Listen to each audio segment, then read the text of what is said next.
Hey, tonight we're going to journey back to medieval Europe, where we'll experience life through the eyes of a serf, one of the countless men and women who worked the land in the shadow of castles and manors. I promise you'll never look at your comfortable bed or refrigerator the same way again. Hey, if you're enjoying these stories, I'd really appreciate a like or subscribe. I'm curious where you're listening from, so drop a comment with your location and what time it is there. Now, find a cozy spot. Take a slow, deep breath and let your body sink into comfort as we journey back in time together. Congratulations, you've just woken up in medieval Europe, somewhere in England around the year 1250. The first thing you notice is the cold. Not just any cold, but a bone-deep, inescapable chill that has settled into your muscles overnight. Your back aches from sleeping on a thin straw mattress laid directly on the packed earth floor. There's no pillow. Your family can't afford such luxuries. Just a small log tucked under a folded piece of cloth to support your neck. You blink awake in near darkness, the only light coming from the dying embers of last night's fire in the centre of your one-room cottage. The smoke has mostly escaped through the hole in the thatched roof above, but some still lingers, making your eyes water slightly. You're not alone on your sleeping pallet. Your two younger brothers are curled against you for warmth, and across the room your parents and baby sister share another straw mattress. The smell hits you next, a mixture of wood smoke, unwashed bodies, the earthiness of the straw beneath you, and the distinct odour of the family pig that's taken shelter in the corner of your home for the night. In winter, animals often share your living space. Their body heat is too valuable to waste in separate shelters, and they're too precious to risk losing to wolves or thieves. Your name is Thomas, and you're 14 years old. In this time, that makes you almost a man. You've been working alongside your father in the fields since you were strong enough to handle tools around age 7. Your family are serfs bound to the manor of Lord Geoffrey, whose stone keep you can see on the hill overlooking your village of 30-odd households. The weight of a hand on your shoulder makes you stir. It's your father, already up and moving in the dim light. "Time to rise, Thomas," he whispers, his voice rough from sleep. "The plough awaits no man." You feel the heaviness of sleep pulling at you, but there's no choice. The work of survival waits for no one, and spring ploughing has begun. You sit up, your rough woolen tunic scratching against your skin as you move. It's the same garment you wore yesterday and will wear tomorrow. You own only 2 sets of clothes, and the better one is saved for church and special occasions. Your mother is already stoking the fire, blowing gently on the embers until small flames begin to lick at the fresh kindling she's added. She reaches for the iron pot hanging from a hook near the fire and ladles what looks like a thin porridge into wooden bowls. This is your breakfast. A simple mixture of oats boiled in water with perhaps a bit of salt if you're lucky. On special days there might be a dollop of honey, but not today. Today is just an ordinary day in the endless cycle of planting, growing and harvesting that defines your existence. "Eat quickly," your father says, already spooning his portion into his mouth. "Lord Geoffrey's steward will be watching to make sure we're in the fields at first light." As a serf, your family doesn't own the land you live on, or even, in many ways, your own labour. You're bound to Lord Geoffrey's manor, required to work his fields for 3 days each week without pay. The rest of the time, you can work your own small strips of land, about 10 acres, allocated to your family, but even then, you must give a portion of whatever you grow to the Lord as rent. The porridge sits heavy in your stomach as you finish eating. Your mother hands you a small cloth bundle, a piece of coarse bread and a bit of hard cheese that will serve as your midday meal. You tuck it into the small pouch tied at your waist.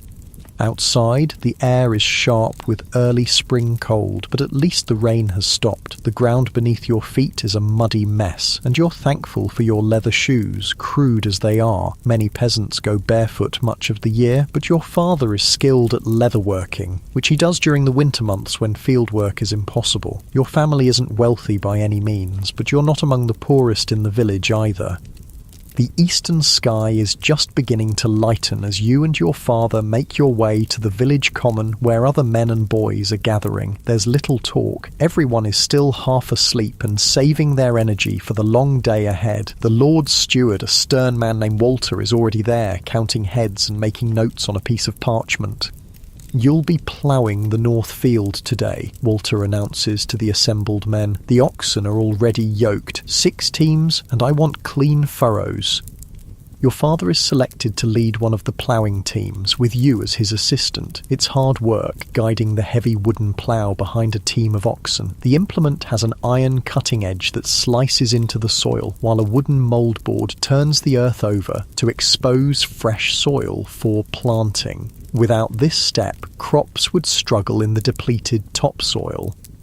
The plough feels impossibly heavy against your hands. The wooden handles press into your palms until they're raw and aching. Behind you, other men follow with hoes and rakes breaking up clods of earth. Women and girls from the village will come later to scatter seeds in the freshly turned soil. Your shoulders burn with the effort of keeping the plough straight. One of the oxen is being stubborn, constantly pulling to the left, which means you and your father must use extra strength to maintain the furrow's line. Sweat begins to soak through your tunic, despite the cool morning air. "Keep it straight, Thomas," your father murmurs. "Remember what I taught you. Feel the earth through the plough."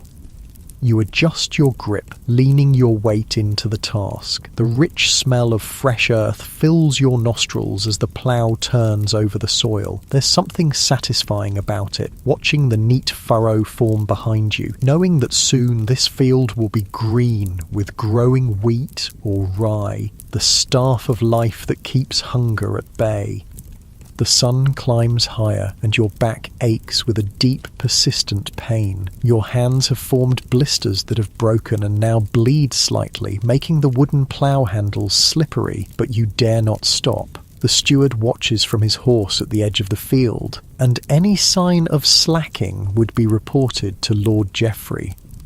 When the sun reaches its highest point, there's a brief rest. You sink down onto the ground, your legs trembling with fatigue. Your father sits beside you, his face weathered and lined beyond his 35 years. He looks old to your eyes, though in truth, he's still strong.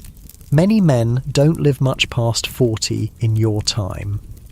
You unwrap your small bundle of food and break the bread in half, offering a portion to your father. He takes it with a nod of thanks. The cheese is hard and a bit mouldy at the edges, but neither of you minds. Food is food, and you've both worked up a fierce hunger.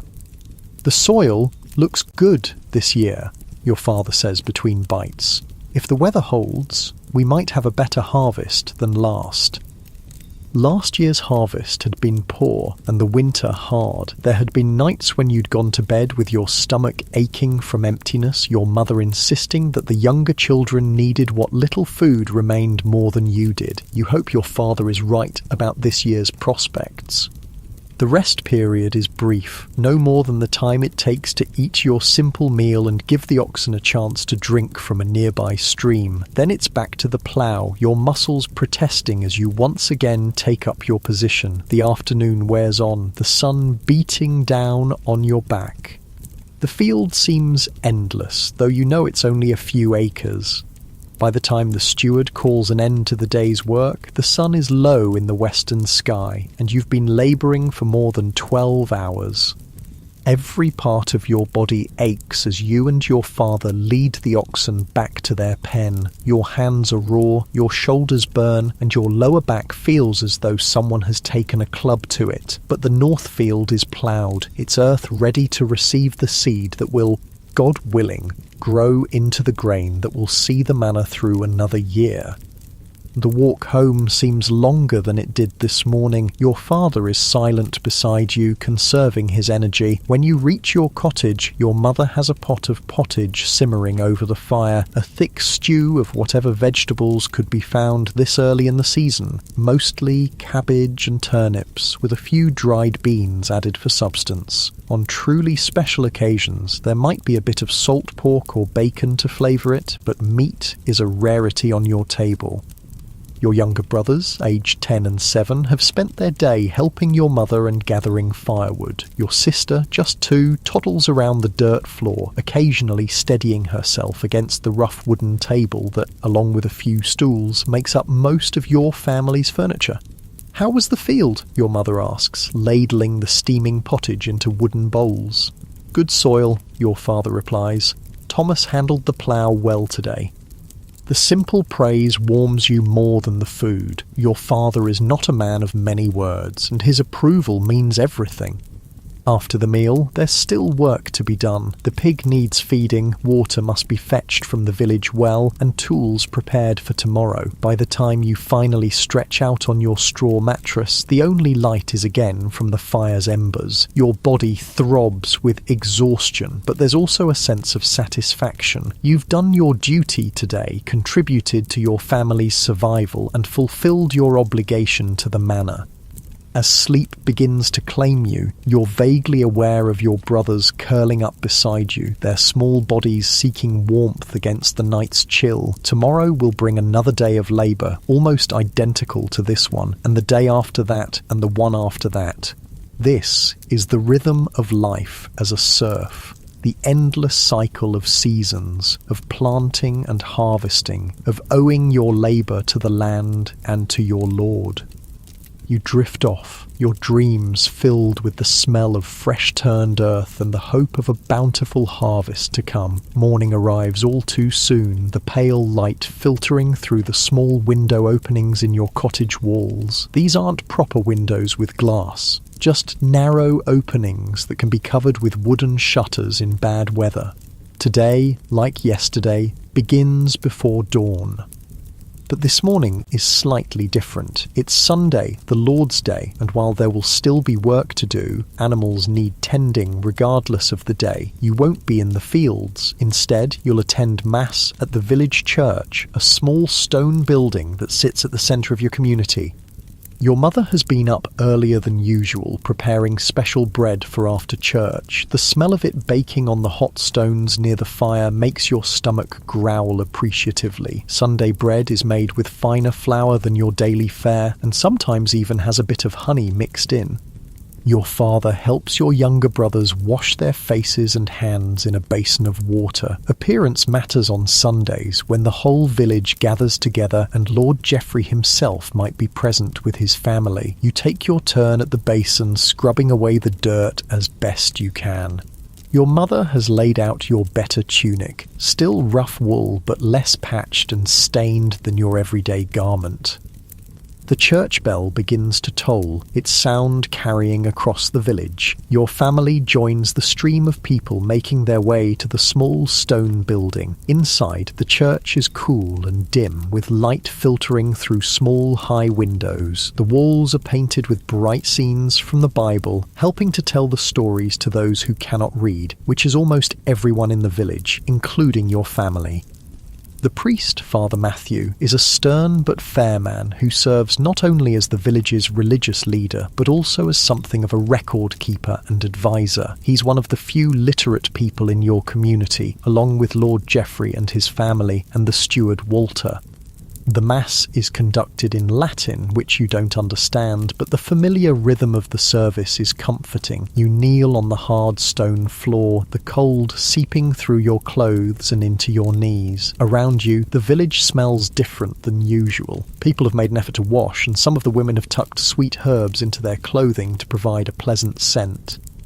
After Mass, there's a brief period of community gathering. This is when announcements are made, news is shared, and sometimes disputes are settled. Today, Father Matthew reminds everyone that Easter is approaching and extra work will be needed to prepare the church.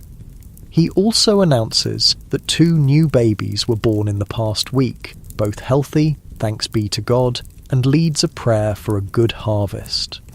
As your family walks home, you notice your father deep in conversation with a neighbour, their heads bent close together. "What's the matter?" you ask when you catch up to them. Your father's face is grim. William says Lord Geoffrey is planning to clear the western woodland for a new field. That's where we gather most of our firewood and forage for nuts in the fall. This is troubling news. While the Lord has every right to clear his lands, the loss of the woodland would be a serious blow to the village. Wild foods gathered from the forest, nuts, berries, mushrooms, and occasionally game, form an important supplement to your diet, especially in lean years. Can anything be done, you ask, already knowing the answer? Your father shakes his head. The land is his to use as he sees fit. We'll have to travel farther to gather what we need, that's all. It's a stark reminder of your place in the world. As serfs, you have certain rights and protections under custom and law, but ultimately the land belongs to the Lord, and his decisions can dramatically impact your life with little recourse on your part. Sunday afternoon brings a rare opportunity for rest and social gathering. The young men of the village organise a game of ball in the common field, a rough affair with few rules beyond getting a stuffed leather ball from one end of the field to the other. It's a chance to burn off energy and engage in friendly competition. You join in eagerly, your body temporarily forgetting its aches from yesterday's labour. The older men gather to discuss village matters and share a communal jug of ale, while women catch up on news and children run wild in a rare moment of freedom. These Sunday afternoons are precious breaks in the endless cycle of work. As the sun begins to lower, families drift back to their homes. There's still the evening milking to be done for those fortunate enough to own a cow, animals to feed, and preparations to make for the week ahead. Your mother sets you to chopping vegetables for tomorrow's pottage, while she mends a tear in your father's tunic. "Thomas," she says as you work side by side, "Mrs. Cooper mentioned that her daughter Emma has been asking about you." You feel your face grow warm. Emma Cooper is a year younger than you, with bright eyes and a quick laugh. You've noticed her too, though you've been too shy to say much to her directly. She's a good girl from a good family, your mother continues, a hint of a smile playing at her lips. Her father is a free tenant, not bound to the manor like us. She'd make a fine wife someday. "Mother," you protest, embarrassed. "I'm only 14. "And in a few years you'll be looking to start your own household," she says matter-of-factly. "It's not too early to think about these things." Marriage isn't just about love in your world. It's a practical arrangement that brings together resources and labour. A good match can improve your family's standing and security, and your mother is right that the Coopers would be a good connection. As free tenants, they pay rent for their land, but aren't bound to it as serfs are. Their daughter would bring a small dowry and valuable skills in spinning and weaving. Before you can respond further, your father enters the cottage, bringing with him news from the men's gathering. The bailiff says we'll be planting the east field with barley this year instead of rye, he announces. Lord Geoffrey wants more barley for brewing ale. This news is met with mixed feelings. Barley requires more careful tending than the hardier rye, but it also fetches a better price at market. If the harvest is good, the portion your family keeps might bring in more income when sold. That night, as you lie on your straw mattress listening to the soft breathing of your brothers, your mind is full of the day's events, the hard reality of the Lord's decision about the woodland, the game of ball that left you pleasantly tired, your mother's hints about Emma Cooper, and the news about the barley planting. All of these things form the texture of your life, a life bound to the land and to the traditions and obligations of feudal society. You drift off to sleep with the comforting warmth of your brothers beside you, the familiar smell of wood smoke in your nostrils, and the knowledge that tomorrow will bring another day of labour under the spring sun. Your hands still bear the blisters from yesterday's ploughing, but they're already toughening into calluses, the badge of honour for a working man in your world. Dawn comes early, and with it, the beginning of another week of work. Monday is traditionally wash day, and while your mother and sister take charge of that task, you and your father have been assigned by the steward to repair a section of fence that marks the boundary between two of Lord Geoffrey's fields. The work is less strenuous than ploughing, but requires careful attention. The fence posts must be firmly set in the ground, and the rails secured properly to prevent livestock from pushing through. You work methodically, digging holes for new posts where the old ones have rotted, while your father splits new rails from logs using an axe and wooden wedges.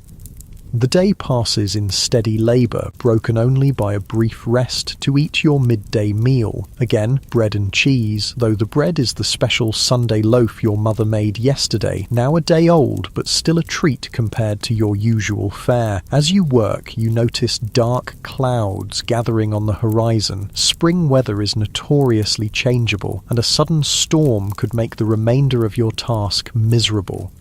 "We should hurry," your father says, also eyeing the sky. "That rain will be here before evening." You redouble your efforts, your hands moving faster as you secure the last of the new rails. The first fat drops of rain begin to fall just as you gather your tools. By the time you reach your cottage, the sky has opened up completely, and you're both soaked to the skin. Your mother clucks sympathetically as you enter, immediately stirring the fire to provide warmth. Your wet clothes are hung near the flames to dry, and you change into your other set of garments, grateful that today was washing day so they're relatively clean. The rain drums on your thatched roof, finding a few spots where the straw has thinned, creating small drips that your mother catches in bowls. The leak spots are well known to your family, and repairing the thatch is a task scheduled for later in the spring when there's a brief lull in fieldwork. The rain is good for the newly planted fields, your father observes, always thinking of the crops. A farmer's mind is constantly attuned to the weather and its effects on growing things. The evening meal is the usual pottage, but tonight there's a surprise. Your mother has added a few precious bits of bacon saved from the pig your family slaughtered at Martinmas last November. The smoky flavour transforms the simple stew into something truly satisfying. Even your youngest brother, usually a picky eater, cleans his bowl and looks hopefully for more. As the family gathers around the fire for the evening, your father begins working on a new pair of shoes for your youngest brother, who has outgrown his current ones. The leather was tanned last fall, a smelly process that took weeks but transformed raw hides into usable material. Your father's fingers move deftly, using a bone awl to punch holes through which he passes waxed thread, gradually shaping the flat leather into foot coverings. Your mother takes up her drop spindle, turning wool from your family's few sheep into thread that will later be woven into cloth. Your task for the evening is to carve a new handle for the hoe that broke last week. The wood must be shaped just right to fit the iron blade securely, while providing a comfortable grip for the user. These quiet evening hours, when the day's heavy labour is done but there's still light from the fire for indoor tasks, are when skills are passed down and stories are told. Tonight, your father recounts a tale from his own youth when a particularly harsh winter froze the village pond, solid enough to walk across. "We made sleds from barrel staves," he tells your rapt brothers, "and raced them across the ice. Your Uncle Robert was the fastest. He always won." Uncle Robert, your father's brother, died 3 winters ago from a lung sickness that swept through the village. Such losses are common in your world, where illness can take even the strongest with frightening speed. There are no doctors in your village, only the wise woman at the edge of the settlement who knows about herbs and poultices, and whose remedies sometimes help and sometimes don't. The rain continues through the night, and you fall asleep to its steady patter on the thatch above. Your dreams are filled with the smell of fresh-turned earth and the sound of water bringing life to seeds nestled in the soil. Morning brings clearing skies, but mud everywhere. The village pathways have turned into streams of brown sludge that suck at your shoes as you make your way to the manor's barn, where today's work assignment will be distributed. The wet conditions mean that field work is impossible. Ploughing or planting in mud would only damage both the tools and the soil structure. Instead, the steward assigns indoor tasks. You and several other young men are directed to the manor's granary, where sacks of grain saved from last year's harvest need to be turned to prevent spoilage. It's dusty, monotonous work, moving heavy sacks from one side of the storehouse to the other, but at least you're out of the mud. The granary is dark and cool, with small, high windows that let in minimal light. The smell of stored grain fills your nostrils. Not unpleasant, but distinct. Rats are a constant problem in such places, and several cats prowl the perimeter, their eyes gleaming in the shadows as they hunt for rodents. As you work, you overhear two older men discussing the upcoming Easter celebrations. Easter is one of the most important festivals of the year, marking not only a religious observance, but also the true beginning of spring. After the long Lenten fast, when meat, eggs and dairy are forbidden, Easter brings a welcome return to more varied and satisfying meals. "My wife's been saving eggs for weeks," one man says. "We'll have a proper feast if the weather holds for the fair." The Easter Fair is an annual event held on the manor grounds where peddlers and merchants from nearby towns set up stalls to sell goods not available in your village: spices, fine cloth, metal tools, and other luxuries. For most villagers, it's a rare opportunity to purchase something special, provided they've managed to save enough coin through the year. You've been looking forward to the fair yourself. Last harvest, you earned a few extra pennies helping the miller's family bring in their wheat. You've kept the coins carefully wrapped in a scrap of cloth, hidden beneath a loose board in your cottage. You're hoping to buy a small belt knife of your own, a practical tool that would also be something of a status symbol for a young man your age. The workday in the granary passes slowly, the repetitive task of moving sacks numbing both body and mind. By the end, your shoulders and back ache from the strain, and your lungs feel dusty from the grain particles floating in the air, but it's still better than being soaked through in the fields. When you return home that evening, you find your mother in an unusually cheerful mood. She's been to the woods today, taking advantage of a break in the rain, and has returned with a bounty of early spring greens, tender dandelion leaves, wild garlic, and even a few precious morels, mushrooms that appear briefly in spring and are prized for their flavour. "We'll have a proper stew tonight," she announces proudly, already chopping the foraged goods to add to the pot. The addition of these wild foods will transform your usual pottage into something special, a welcome change after the monotonous winter diet. As you sit down to enjoy this improved meal, your father shares news he heard while working today. "There's word that Lord Geoffrey's daughter is to be married this summer," he says between bites, "to the son of Lord Pembroke from the next county. Such alliances between noble families are important events that can affect everyone on the manor. A favourable marriage could bring prosperity through new trade connections or political advantages. An unfavourable one might lead to conflict or increased demands on the peasantry to fund lavish wedding celebrations." "Will there be a feast for the village?" your mother asks. Noble weddings sometimes included celebrations for the common folk, with extra food and ale distributed as a show of generosity. Your father shrugs. "Too early to say, but I'd wager we'll all be put to work preparing for the ceremony, regardless."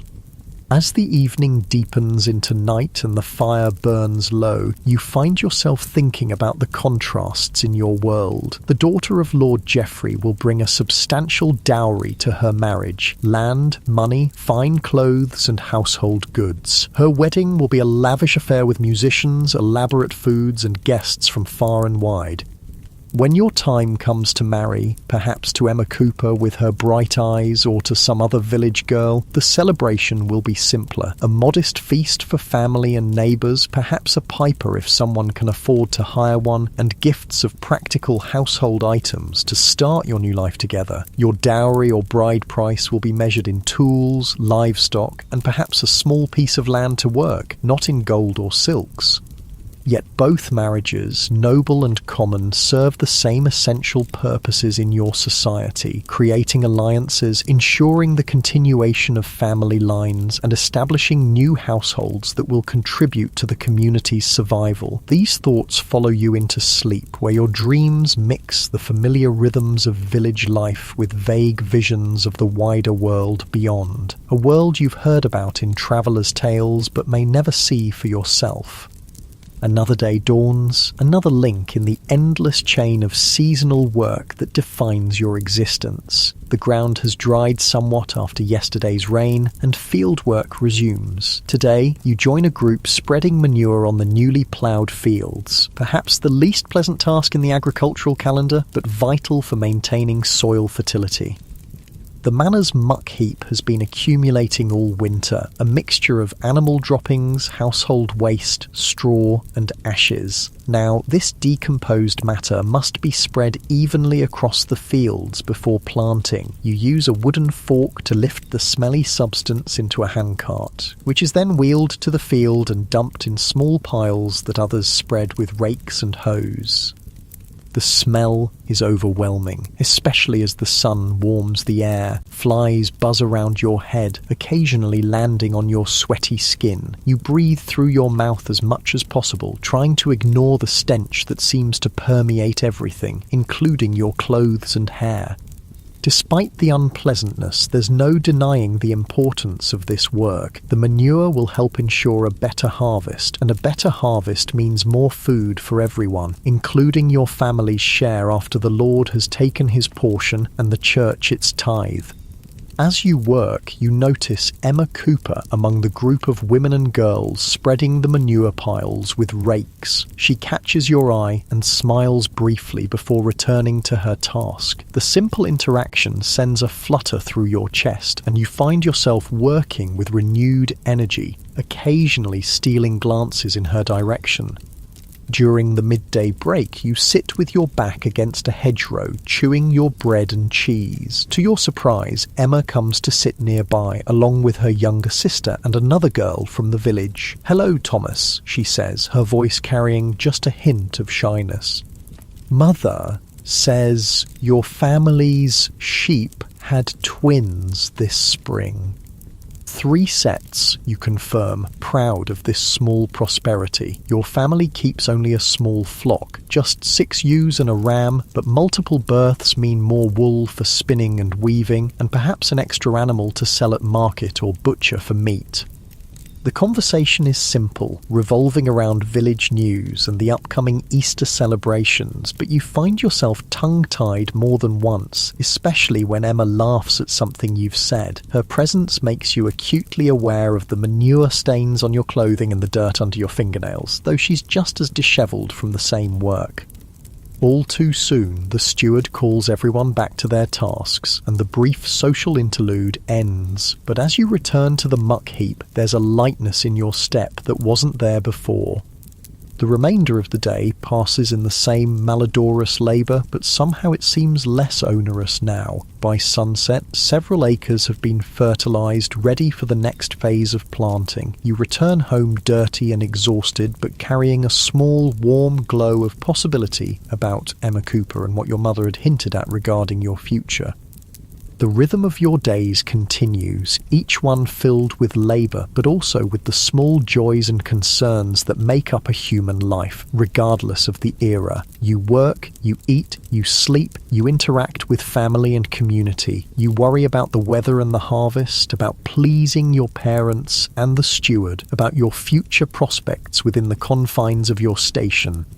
And through it all, the land remains the constant centre of your existence. The soil that you turn with your plough, that you fertilise with manure, that you seed with grain, and that, God willing, will yield the crops that sustain life for another year in your small corner of medieval Europe.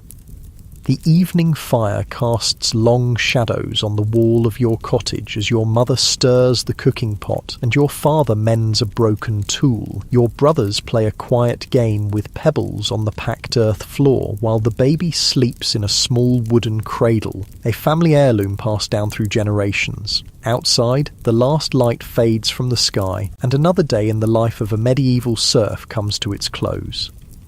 Your eyelids grow heavy as you stretch out on your straw mattress, the familiar scratchy texture now a comfort rather than an irritation. Tomorrow will bring new tasks, new challenges, and perhaps new possibilities. But for now, sleep beckons, carrying you away from the harsh realities of your medieval existence into dreams that know no boundaries of time or station.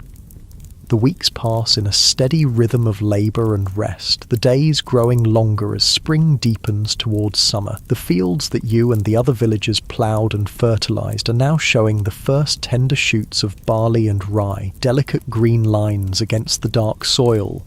In the strips of land allocated to your family, your mother has planted vegetables, onions, garlic, cabbages and turnips that will supplement your diet through the coming months.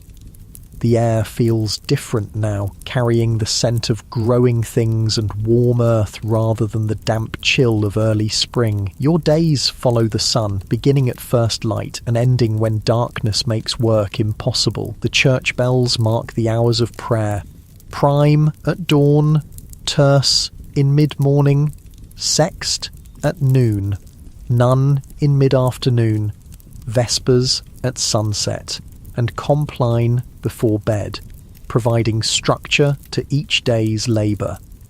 Today begins like any other, with a simple breakfast of porridge, but there's excitement in the air because it's the feast day of St. Mark, which coincides with Rogation Days, a time when the village processes around the boundaries of the parish, asking for God's blessing on the fields and a bountiful harvest to come. Make sure your face is clean, your mother reminds your younger brothers. And Thomas, wear your better tunic. Father Matthew will want you to help carry the cross.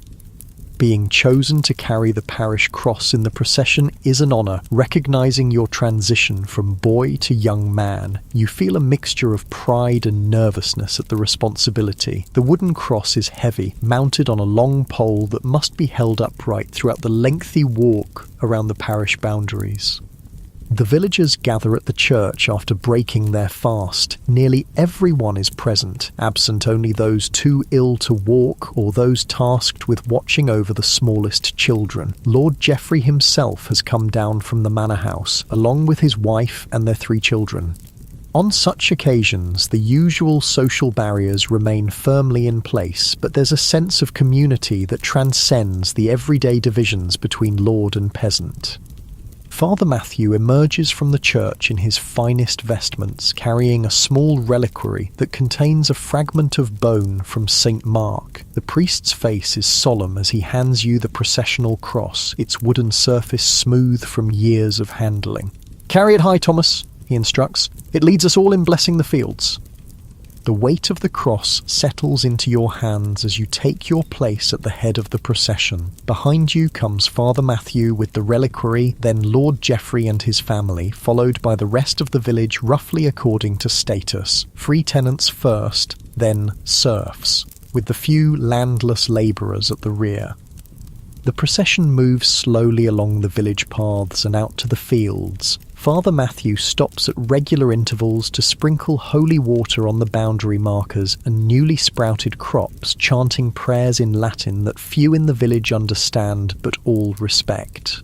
Everyone joins in the responses they've learned by rote, their voices rising together in supplication for good weather, healthy crops, and protection from pestilence.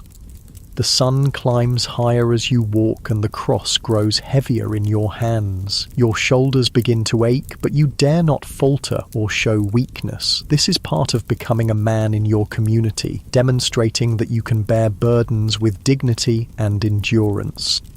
The circuit of the parish takes several hours, winding through fields and pastures along the edge of the woodland and past the small stream that provides water for the village. At each significant boundary point, everyone stops while Father Matthew performs a brief blessing. These pauses give you a chance to shift the cross slightly, easing the strain on your muscles.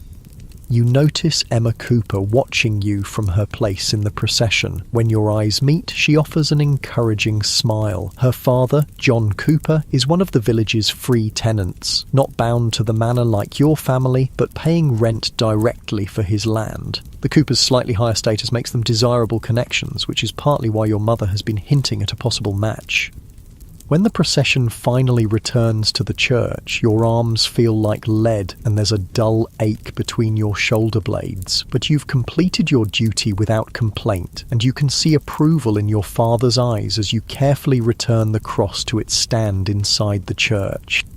The religious observance is followed by a rare moment of communal celebration. Tables have been set up on the village green, laden with food that each household has contributed according to their means. Your mother has baked a special bread flavoured with herbs from her garden, while other families have brought cheese, early vegetables and small barrels of ale. Lord Geoffrey has provided a roasted pig, a luxury that brings excited murmurs from the gathered villagers.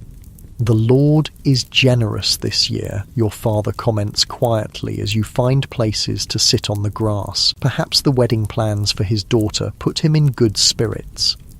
The feast is a welcome break from your usual fare. The pork is rich and flavourful, the fat melting on your tongue. There's bread and cheese in abundance, and even a bit of honey to sweeten the experience. The ale flows freely, though as a youth you're expected to drink sparingly. The adults become merrier as the afternoon progresses, their laughter growing louder, their movements less restrained. Music adds to the festive atmosphere. Wat the Miller plays a simple wooden flute, while his son accompanies him on a small drum. The tunes are lively, encouraging people to dance despite their everyday weariness. You watch as several village girls, including Emma, form a circle and move in time to the music, their usual reserve melting away in the joy of the moment. "Go on," your mother nudges you with her elbow. "Ask Emma for a dance. It's expected on feast days." Your face grows warm at the suggestion, but the special nature of the day gives you courage. You approach the circle of dancing girls, waiting for a natural pause in the music before catching Emma's eye. "Would you like to dance?" you ask, your voice cracking slightly with nervousness. Emma's cheeks flush pink, but she nods, stepping away from her friends to take your outstretched hand. Her palm feels small and warm against yours, slightly rough from daily work, but still somehow delicate. The music begins again, a lively tune that has you both moving in the simple patterns that everyone in the village knows from childhood. Dancing together is one of the few permitted forms of physical contact between unmarried young people, closely watched by parents and elders to ensure propriety. Still, there's an undeniable thrill in the brief touches and shared movements, the chance to speak a few words away from listening ears. "You carried the cross well today," Emma says as you circle each other. "Father Matthew doesn't choose just anyone. My arms may never recover," you admit with a rueful smile, "but it was an honour." "My father says you're skilled with the plough for someone your age," she continues. "He notices such things. This indirect compliment from John Cooper means more than you can express. A father would not encourage his daughter's interest in a young man he didn't consider worthy or promising. Despite the difference in your family's status, there might truly be a possibility for a match in the future." The dance ends too soon, and Emma returns to her friends while you rejoin your family. Your younger brothers tease you mercilessly about your red face, but your mother looks pleased, and even your father gives an approving nod.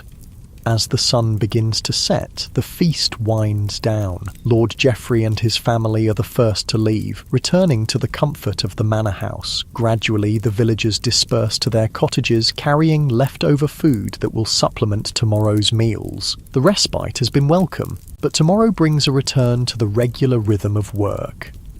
Back in your cottage, the family settles around the fire as darkness falls. Your father uses the mellow mood following the feast to speak of serious matters. "Lord Geoffrey's steward stopped me today," he says, his voice low. "There's to be an increase in our labour service.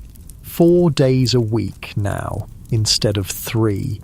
at least until the wedding preparations are complete. Your mother's face tightens with concern. 4 days? When will we tend our own strips? The barley needs weeding, and the peas will soon need stakes. We'll manage, your father says firmly. We have no choice. The Lord's daughter marries in August, and there's much to be done.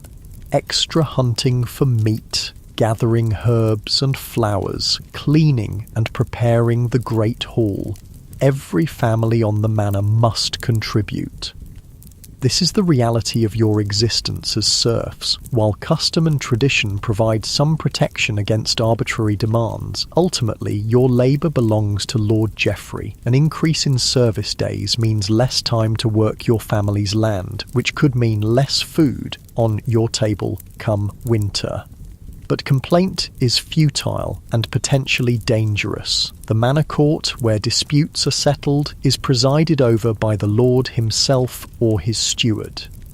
Thomas and I will take the extra day at the manor, your father continues. You and the boys can manage our strips, Agnes. We'll work our own land in the evenings if needed. Your mother nods, though her expression remains troubled. As a farmer's wife, she's no stranger to hard work, but the additional burden will fall heavily on everyone in the family. Sleep comes quickly that night despite the concerning news. The combination of the long procession, the rich food of the feast, and the dancing has left you pleasantly exhausted. Your dreams are a mixture of Emma's smile and the weight of the processional cross, symbolic, perhaps, of the intertwined promise and burden that life holds for a young man in your position. The next morning arrives with a misty dawn. Your body aches from yesterday's exertions, but there's no time to coddle sore muscles. Today marks the beginning of the increased labour service, and the steward will be watching closely to ensure everyone fulfills their obligation. Breakfast is hasty, a piece of bread dipped in ale, eaten while standing. Your father is unusually quiet, his mind clearly occupied with concerns about the coming weeks. As you leave the cottage together, he places a hand on your shoulder. Keep your head down and work hard, he advises. Don't give the steward any reason to single you out. These are difficult times and we must be careful. The warning seems excessive. You've always been diligent in your work, but something in your father's tone makes you pay attention. There's an undercurrent of tension in the village that you don't fully understand, whispers among the adults that cease when younger ears come within range. Today's assignment is clearing brush and fallen branches from the woodland path that leads to the neighbouring manor. Lord Pembroke's family will use this route when they come for the wedding, and Lord Geoffrey wants to make a good impression. It's physically demanding work, but not unpleasant. The woods are cool and fragrant with the scent of moss and new growth, a welcome change from the open fields. You work alongside men from several families, including John Cooper. He's a solidly built man in his 40s with a reputation for fairness and hard work. As a free tenant, he could have sent his son in his place for this labour, but he's chosen to come himself. This is not unusual. Free tenants often work alongside serfs for communal projects, maintaining the social bonds that help the village function as a unit, despite differences in status. During a brief rest, when the steward has moved further down the path to check on other workers, John Cooper approaches you. You've got a good strong back, Thomas, he observes, offering you a drink from his water skin and a level head from what I've seen. Thank you, sir. You respond, careful to show proper respect to an elder and a man of higher standing. John studies you thoughtfully. Your father's taught you well. How old are you now? 14? Yes, sir. 15 come Michaelmas. He nods, seeming satisfied with this information. A good age, old enough to be thinking about the future. He pauses, then adds, Emma mentioned you danced well yesterday. Your face grows warm at this direct reference to his daughter. She's very kind to say so. A hint of a smile crosses John's weathered face. Kind? Yes, but not given to empty flattery. He hands you back the water skin. We should return to work before Walter notices our idleness. The conversation is brief but significant. John Cooper has deliberately sought you out, assessed you, and made an indirect reference to his daughter in the careful social dance of your community. This is tantamount to an expression of interest in a potential future connection between your families. The remainder of the day passes in hard physical labour, but your spirits are buoyed by the interaction with John Cooper. When you return home, dirty and exhausted, you mention the conversation to your father as you both wash your hands and faces in a basin of water your mother has prepared. "He's taking your measure," your father confirms, his expression a mixture of pride and caution. "But don't let it go to your head. John Cooper has options for his daughter, and these things take time." "Emma's not even 14 yet," your mother adds practically. "There's no hurry for either of you, but it's good that her father sees your worth." The matter is left there, but you notice your parents exchanging meaningful glances when they think you're not looking. A good marriage connection is important for everyone in the family, potentially improving your collective prospects and standing within the community. Dinner that night is simple but satisfying. A pottage of peas and onions flavoured with a small piece of salt pork accompanied by coarse bread. There's a sense of normalcy in the familiar routine of the evening meal, the family gathered around the fire, each person recounting the events of their day. Your younger brother Will, who's 10, proudly describes helping your mother weed the vegetable garden. 7-year-old Peter has spent his day gathering kindling in the woods under the supervision of an older neighbour boy. Even your little sister Mary, barely 2, babbles excitedly about the chicken she helped feed, though only a few of her words are intelligible. These quiet family moments are the foundation of your existence, the simple pleasures and connections that make the hardships bearable. Despite the increased labour obligations, despite the uncertainty of the harvest to come, there is stability in the knowledge that you belong here, that your place in the world, though humble, is secure. As the days pass, spring fully gives way to summer. The fields transform from bare earth to lush green, the crops growing visibly with each passing week. The increased labour service continues, but your family adapts, working longer hours on your own land when you can. Your mother and brothers take on more responsibility for tending your strips while you and your father fulfil the obligation to Lord Geoffrey. The forest that provides so many vital resources for your family, firewood, game, wild foods and building materials, is showing its summer abundance. Whenever possible, you spend time there, gathering what you can. One evening, after a full day of labour on the manor lands, you venture into the woods with a small sack to collect early berries for your mother. The forest is different in the golden light of late afternoon, dappled shadows playing across the undergrowth, birds calling to one another overhead. You move quietly, eyes scanning the ground and bushes for the telltale red of wild strawberries or the darker hue of early blackberries. These small sweet treats are rare luxuries that bring delight to your younger siblings. As you bend to pick a cluster of strawberries, a rustling sound catches your attention. You freeze, suddenly alert. Hunting in the Lord's forest is strictly forbidden to peasants, a crime punishable by severe penalties. But you've brought no bow or snare, only your gathering sack. Through the trees, you glimpse a figure moving. At first, you think it might be another villager on a similar errand, but then you recognise the distinctive cap and tunic of Walter, the steward. He hasn't seen you yet, and appears to be examining something on the ground, his back to your position. Curiosity overcomes caution, and you carefully edge closer, moving from tree to remain concealed. Walter is kneeling now, and you can see that he's handling something. Small objects that he's counting and placing in a leather pouch. With a shock, you realise they're coins. More money than you've ever seen in one place. The steward's furtive behaviour and the unexpected cache of money raise immediate questions. Manor stewards are well paid for their service, but not so well that they would normally have such sums to hide in the forest. Is he stealing from Lord Geoffrey, or is something else happening here? Before you can ponder further, a twig snaps under your foot. The sound seems deafening in the quiet forest. Walter's head jerks up, his body tensing as he quickly secures the pouch and rises to his feet. "Oh, "Oh, who's there?" he calls sharply. "Show yourself." Heart pounding, you step back, accidentally rustling the undergrowth further. Walter turns toward the sound, his hand moving to the knife at his belt. You know you should reveal yourself. Being caught hiding would look far worse than simply being seen gathering berries, but instinct holds you still as the steward's gaze sweeps the area where you're concealed. After what seems an eternity, Walter apparently decides the sounds were made by an animal. He tucks the pouch securely inside his tunic, glances around once more, and then strides away through the trees, moving quickly back toward the village.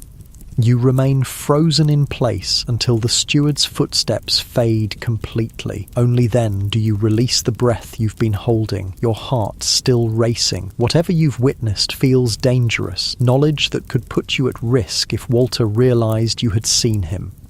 The discovery casts a shadow over your berry gathering, and you hurry to fill your sack before the light fades completely. As you make your way home, you debate whether to tell your father what you've seen. He's always taught you to be honest, but he's also cautioned you about the dangers of involving yourself in matters that don't concern you, especially those touching on the affairs of your betters.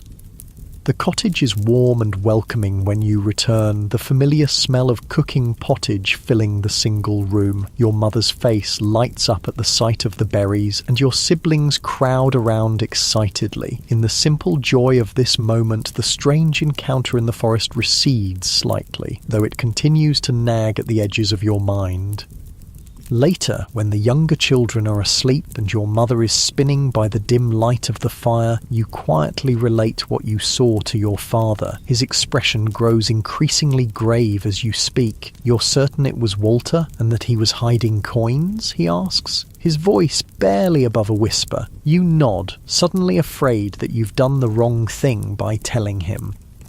Your father is silent for a long moment, staring into the embers of the fire. Finally, he sighs heavily. "Listen to me carefully, Thomas. You must never speak of this to anyone else. Not your brothers, not your friends, and especially not to Emma or her father. Do you understand?" "But what does it mean?" you ask, confused by his reaction. "Is Walter stealing from Lord Geoffrey?" "It's not our place to question the steward's actions," your father says firmly. "Whatever Walter is doing, it could be dangerous for us to know about it. The best thing, the only thing we can do is pretend you saw nothing." "Your father is right," your mother interjects, her hands never pausing in their work with the spindle. "In matters between the Lord and his servants, a wise serf keeps his eyes down and his mouth shut. Their caution troubles you, but you trust their judgment. Life as a serf requires careful navigation of the power structures that control your existence. Drawing attention to yourself by questioning the actions of someone like Walter could have serious consequences for your entire family." That night, as you lie on your straw mattress listening to your brother's soft breathing, the image of the steward counting coins in the forest plays through your mind. There's a wider world of intrigue and politics that exists above your station, affecting your life in ways you only dimly understand. It's a sobering reminder that for all the security your position provides, it also keeps you vulnerable to the decisions and actions of those with power over you.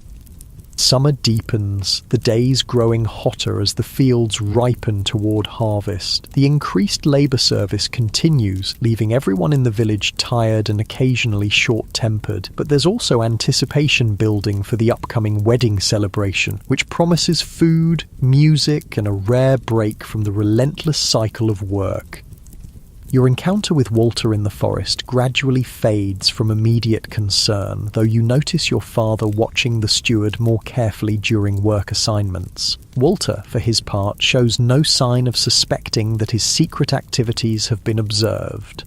Life continues in its established patterns, the rhythm of the agricultural year pulling everyone along in its inexorable flow.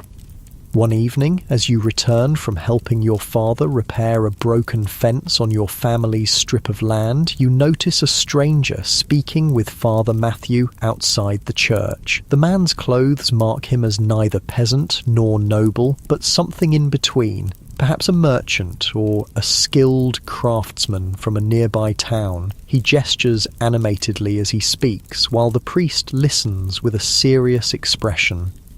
Your curiosity is piqued, but you know better than to linger obviously or approach too closely. Strangers in the village are uncommon enough to generate interest, but village gossip will soon reveal the man's purpose if it concerns the community. Sure enough, at dinner that night your mother has news. Agnes from the bakehouse says the man talking to Father Matthew is a stonemason from Lincoln, she reports as she serves the pottage. Come to discuss repairs to the church roof before winter.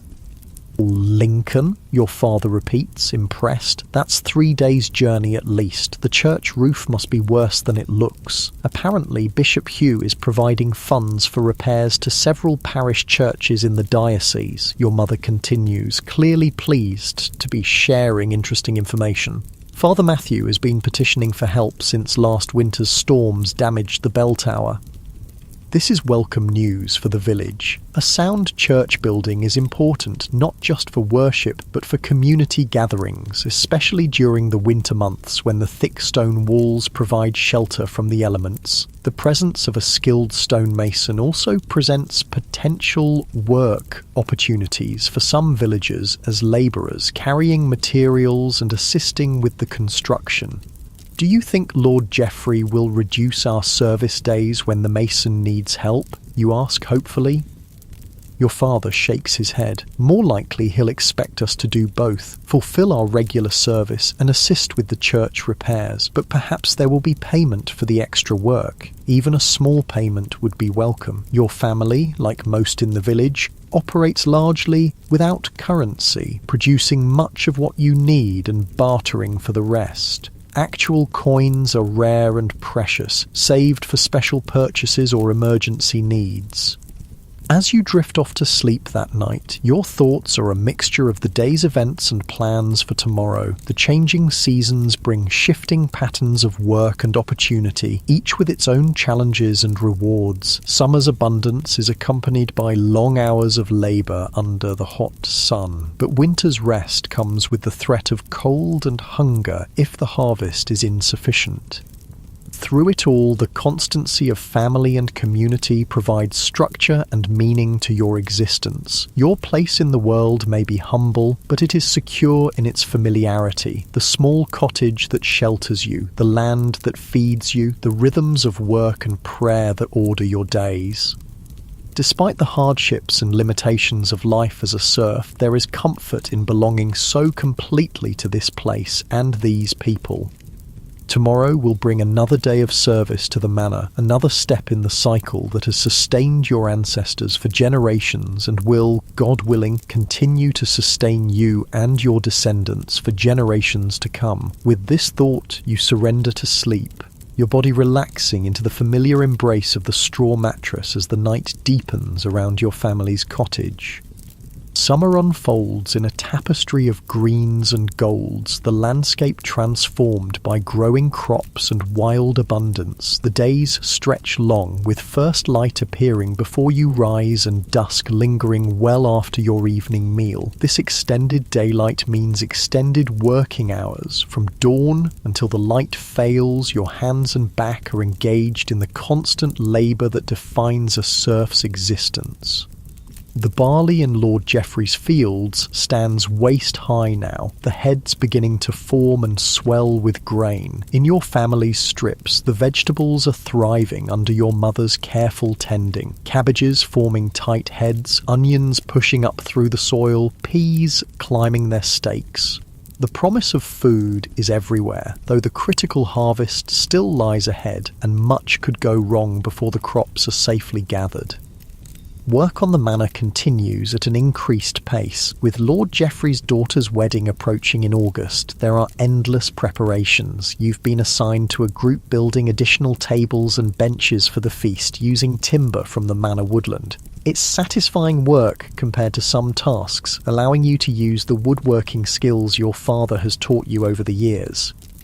The workshop is set up in an open-sided shed near the manor house, providing shade while allowing fresh air to circulate. The rich smell of sawdust fills your nostrils as you plane a rough board smooth, your arm muscles burning pleasantly with the repetitive motion. Nearby, other men and boys from the village work on different aspects of the project, splitting logs, cutting joints, assembling finished pieces. "Mind your stroke there, Thomas," advises Godwin the carpenter, a free man who travels between manors offering his specialised skills. "Follow the grain of the wood, not against it." You adjust your technique, feeling the plane glide more smoothly across the oak plank. Godwin nods approval before moving on to check another worker's progress. Having come from a larger town, the carpenter brings news and different perspectives that make his presence interesting beyond his craft knowledge. "Is it true that in Lincoln some craftsmen work only at their trade?" you ask during a brief water break. "Never farming at all?" Godwin laughs, taking a long drink from the communal water bucket before answering. "True enough. Guild members, the master craftsmen, they'll have workshops in the town, sometimes with 3 or 4 apprentices learning the trade. They buy their food from markets or directly from farmers who bring goods to sell." The concept is almost impossible to imagine, a life completely removed from the land, from growing the food that sustains you. Everyone in your village, even the miller and the blacksmith, works some land alongside their specialised tasks. "And how do they live when winter comes, when there's no fresh food to buy?" your friend Robert asks, clearly sharing your bewilderment. "They store provisions, same as you," Godwin explains, "but towns get regular deliveries from surrounding manors, bread baked daily, meat and fish brought in, and there's always preserved foods, smoked, salted, dried. Some townsfolk never touch a plough their entire lives." The conversation gives you much to think about as you return to your work. The world beyond your village suddenly seems larger and more complex than you'd imagined. Different ways of living, different possibilities, yet you also recognise the security in your connection to the land, the direct relationship between your labour and your sustenance, despite the Lord's claim to a significant portion of what you produce. The midday bell rings from the church tower, signalling a brief rest for food. You retrieve your bundle from where you stored it in the shade. Bread, cheese, and a few early plums that your brother Will found ripening at the edge of the orchard. The fruit is a special treat, sweet, tart juice bursting in your mouth as you bite into the purple flesh. As you eat, you notice Walter the steward talking with a stranger at the edge of the yard. The man is well dressed, with a sword at his hip marking him as someone of importance, perhaps a messenger or representative from Lord Pembroke's household. Their conversation appears intense, with Walter repeatedly shaking his head while the stranger gestures emphatically. You're careful not to stare, remembering all too well what you witnessed in the forest, but your position gives you a clear view without being obvious about your observation. Eventually, Walter seems to relent, nodding reluctantly before the two men walk toward the manor house together. "Who do you suppose that is?" Robert whispers, having noticed your attention. "No idea," you reply truthfully. "Something to do with the wedding preparations, most likely." The brief rest period ends, and you return to your planing, but your mind remains unsettled. There was something in Walter's manner, a tension, a furtiveness, that reminded you of his behaviour in the forest. Whatever business the steward is conducting, it seems to exist alongside his official duties, rather than as part of them.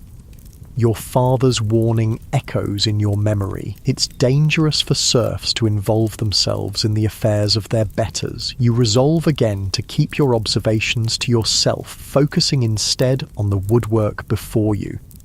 The afternoon passes in steady labour. By the time the day's work ends, your arms ache pleasantly from the repetitive motion of planing and sawing. Calluses on your palms have toughened over the years of farm work, but the woodworking has created tender spots in new locations. You flex your fingers as you walk home, feeling the pull and stretch of tired muscles. Your mother has a surprise waiting when you and your father return to the cottage, a rabbit stew bubbling in the cooking pot. The rich, savoury smell fills the small space, making your stomach growl with anticipation. Will caught it in a snare this morning, she explains, looking proudly at your 10-year-old brother, who beams at the recognition. At the edge of the fallow field where the tall grass grows, hunting small game like rabbits is permitted to peasants, unlike the deer and boar that are exclusively the Lord's prey. Still, a successful catch is cause for celebration. Meat is a rarity in your diet, appearing perhaps once or twice a week in small quantities, if at all. "Well done, Will," your father says, ruffling the boy's hair affectionately. "You've provided well for the family today." The praise makes Will stand taller, his chest puffing slightly with pride. At 10, he's eager to contribute meaningfully to the household, to be recognised as more than just another mouth to feed. The successful snaring of the rabbit represents an important step in his growing capabilities. The stew is delicious. Chunks of rabbit meat flavoured with herbs from your mother's garden, thickened with a handful of barley and filled out with turnips and onions. Every morsel is savoured, the rich broth sopped up with bread until the wooden bowls are practically clean enough to put away without washing. After the meal, your father shares news he heard during the day's work. The mason from Lincoln has hired 4 men from the village to help with the church repairs, he says, paying actual coin for the labour, not just credit at the alehouse. "Who's been chosen?" your mother asks, already working on mending a tear in Peter's tunic as she sits by the fire. Hugh the blacksmith's son, for one. Strong back on that boy. 2 of the Atwell brothers, and old Cedric, surprisingly. "Cedric?" Your mother raises an eyebrow. He must be 50 if he's a day. Apparently, he has experience from when they built the bridge at Thornford, knows how to mix mortar properly. Your father stretches his tired shoulders. The work begins after the harvest. 4 weeks of labour with food provided and 2 pennies a day. The amount seems princely to your ears. 2 pennies a day would mean nearly a shilling a week, enough to buy a good wool cloak or several pairs of shoes with money left over. "Could I be considered for such work?" you ask, trying not to sound too eager. Your father gives you an appraising look. "Perhaps. You're young yet, but strong enough, and you've shown good skill with the woodworking." He pauses. "I'll speak to Father Matthew when the time comes, if you wish it." This potential opportunity fills you with excitement. Not only would the payment be significant, but working closely with a master craftsman from a city would provide valuable knowledge and connections beyond your village. Such advantages could make a substantial difference to your future prospects. The evening draws on, the fire burning low as your family prepares for sleep.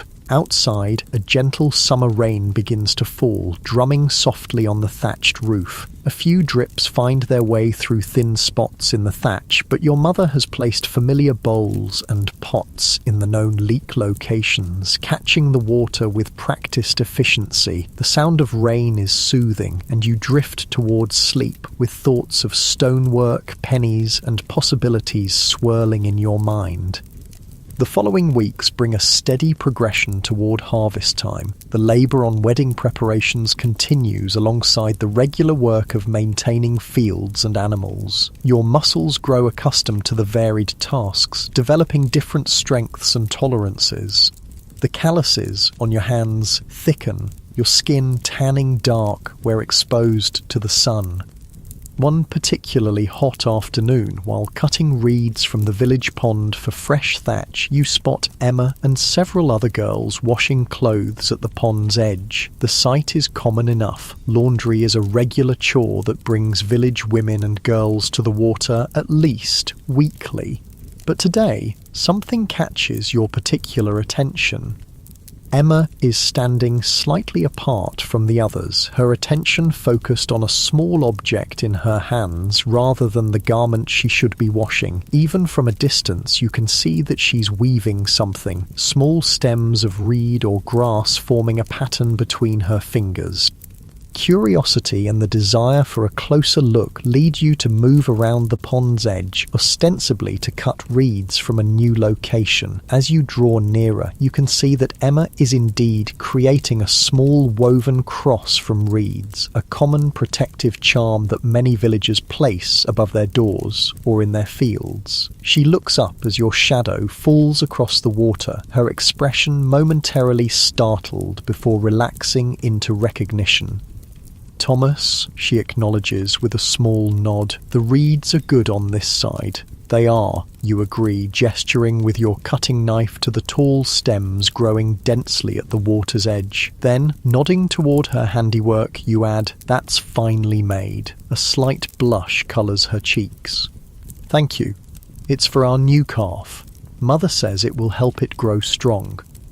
The Cooper family's cow had given birth just last week, an important event for any household, as a healthy calf represents future milk, cheese, and eventually meat, or a valuable animal to sell or trade. "I'm sure it will help," you respond, genuinely appreciative of both the skill in her weaving and the sentiment behind it. Protection for livestock is taken very seriously. Animals represent such a significant investment of resources that their loss can be devastating to a family.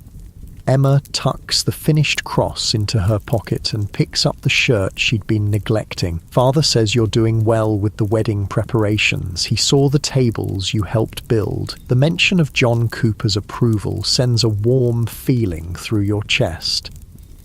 "Godwin, the carpenter, has been teaching us proper joining techniques. It's interesting work." Your conversation is interrupted by a call from one of the other girls, reminding Emma that the laundry won't wash itself. With an apologetic smile, she returns to her task and you to yours. But the brief interaction leaves you with a pleasant sensation that lingers through the remainder of the afternoon. That evening, a commotion in the village centre draws everyone from their cottages. A group of travellers has arrived, pilgrims on their way to the shrine of St. Thomas Becket at Canterbury. They're a mixed company of about a dozen people, some clearly wealthy, others of more modest means, all united in their religious journey. Father Matthew has offered them the church porch for shelter overnight, and villagers are contributing what food they can spare to welcome the travellers. Such visits are infrequent but highly valued, bringing news, stories, and a connection to the wider world beyond your isolated community. Your family joins others gathering around the visitors as they eat their evening meal in the churchyard. One man, dressed in the simple robes of a monk, is particularly eloquent, describing cities and castles he's seen on his travels. The children sit wide-eyed as he speaks of London, with its stone bridge spanning the great River Thames, shops and houses built directly on the bridge itself, and more people than could be counted in a day. "And the king's palace," the monk continues, "with halls so vast that hundreds of nobles can feast together, and tapestries covering walls from floor to ceiling, showing great battles and biblical scenes. It's difficult to imagine such splendour. The grandest building you've ever seen is Lord Geoffrey's manor house, with its stone lower story and timber upper floor. The idea of structures many times larger, filled with luxuries beyond comprehension, seems almost like a fairy tale."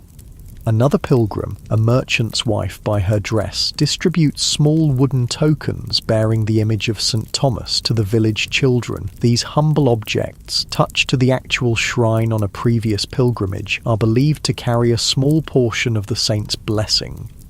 Your brother Peter receives one, clutching it reverently in his small hand as though it were made of gold rather than simple wood. The evening extends longer than usual, with Father Matthew permitting the special occasion to delay the normal rhythm of sleep that follows sunset. Lanterns and torches illuminate the gathering as stories continue to be shared. Your father engages one of the pilgrims in conversation about conditions on the roads and in the towns they've passed through, gleaning practical information amid the more colourful tales. When you finally return home to sleep, your mind is alive with images of distant places and different ways of living. The monk's descriptions have expanded your understanding of the world, making you acutely aware of how small and limited your experience has been thus far. Yet rather than creating dissatisfaction, the stories have sparked curiosity and a sense of connection to something larger than your immediate surroundings. As July progresses toward August, the fields of barley and rye begin to turn from green to gold, signalling the approach of harvest time. The pace of work intensifies further, with preparations happening on multiple fronts: the wedding celebration, the church repairs, and most importantly, the gathering of crops that will sustain the community through the coming year. The weather becomes a constant topic of conversation and concern. Too much rain now could flatten the standing grain or cause it to rot. Too little could make the ground hard and difficult to work when it's time to prepare the fields for the next planting. Every morning faces turn skyward, assessing clouds and wind direction with the expertise born of generations depending on nature's cooperation.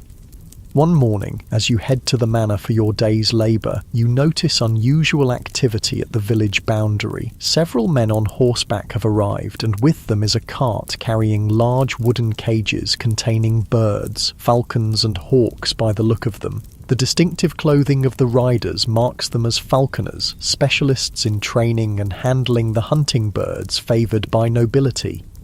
Lord Geoffrey himself has come down from the manor house to greet the newcomers, his excitement evident even from a distance. Falconry is a passion among the noble class, a sport that combines the thrill of the hunt with the display of wealth and status that trained hunting birds represent.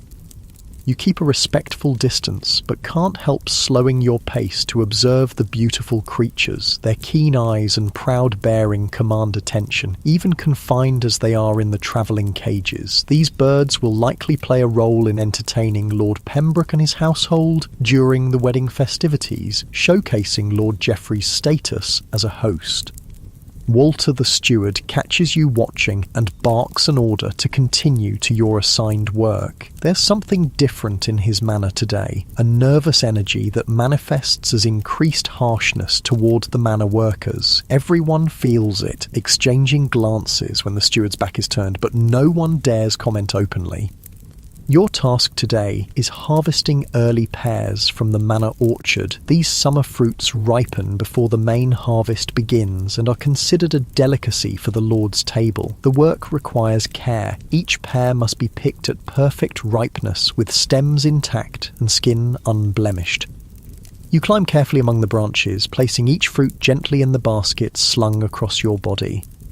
From your elevated position in the tree, you have a good view of the manor yard, where preparations for the wedding continue at an increasingly frantic pace. Servants from the manor house scrub the exterior steps with sand and vinegar to brighten the stone. Others hang colourful banners from poles set around the main entrance. The falconers are establishing their birds in a temporary mews constructed near the stables.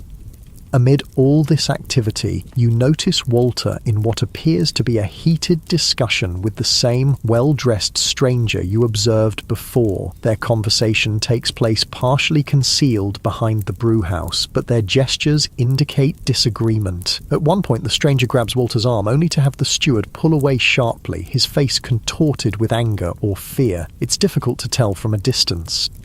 The encounter ends with Walter stalking away toward the manor house while the stranger remains in place, his posture rigid with what seems to be frustration. After a moment, he too departs, heading not toward the main buildings, but toward the path that leads to the village. Your attention is pulled back to your immediate task when a voice calls up from below the tree. "Those pears won't pick themselves, Thomas. It's Robert who's been assigned to collect the filled baskets and carry them to the manor kitchen, and I've no desire to stand in this heat all day waiting for you to finish daydreaming." You return to your work with renewed focus, but the scene you witnessed has added to your growing sense that something unusual is happening within the manor's affairs, something that may eventually affect the village and its inhabitants, including your family. By midday, the heat has become oppressive. The air feels thick and still, the sun beating down mercilessly from a cloudless sky. Your tunic clings to your back, soaked with sweat, and your throat is parched despite regular drinks from the water bucket provided for the workers. When the bell sounds for the midday rest, there's a collective sigh of relief. Everyone seeks whatever shade is available, under trees, against north-facing walls, beneath the eaves of buildings. You find a spot beneath a large oak at the orchard's edge, gratefully sinking onto the cooler ground in its shadow. You've just unwrapped your midday food: bread, a small piece of cheese, and a couple of the pears that were deemed too ripe or slightly damaged for the Lord's table, when you notice Emma approaching. She carries a covered basket, and her face is flushed from the heat. "My mother sent me with extra water for the orchard workers," she explains, lifting the cloth to reveal several stoppered jugs. "She says this heat will drain the strength from a man faster than the hardest labour." The thoughtful gesture is typical of the Cooper household, small kindnesses that maintain goodwill within the community while subtly reinforcing their slightly higher status. You accept a drink gratefully, the water tasting sweeter for Emma's presence. "Will you sit a moment?" you ask, gesturing to the shaded ground beside you. "You must be hot from walking in this sun." She hesitates, glancing around to ensure propriety. Unmarried young people are expected to maintain certain social distances, especially when unaccompanied by family members, but the public setting and the exceptional heat seem to justify the brief rest, and she settles carefully on the grass, smoothing her skirt around her knees. "Father says the barley will be ready for harvest within the week," she comments, accepting a piece of the ripe pear you offer. "Earlier than usual." The hot weather has pushed everything forward, you agree. Lord Geoffrey's steward is already organising the harvest cruise. For a brief moment you consider mentioning what you've observed of Walter's strange behaviour, but your father's warning holds you back. Instead, you ask about the Cooper family's new calf, which leads to a pleasant conversation about animals, crops, and the upcoming wedding celebration.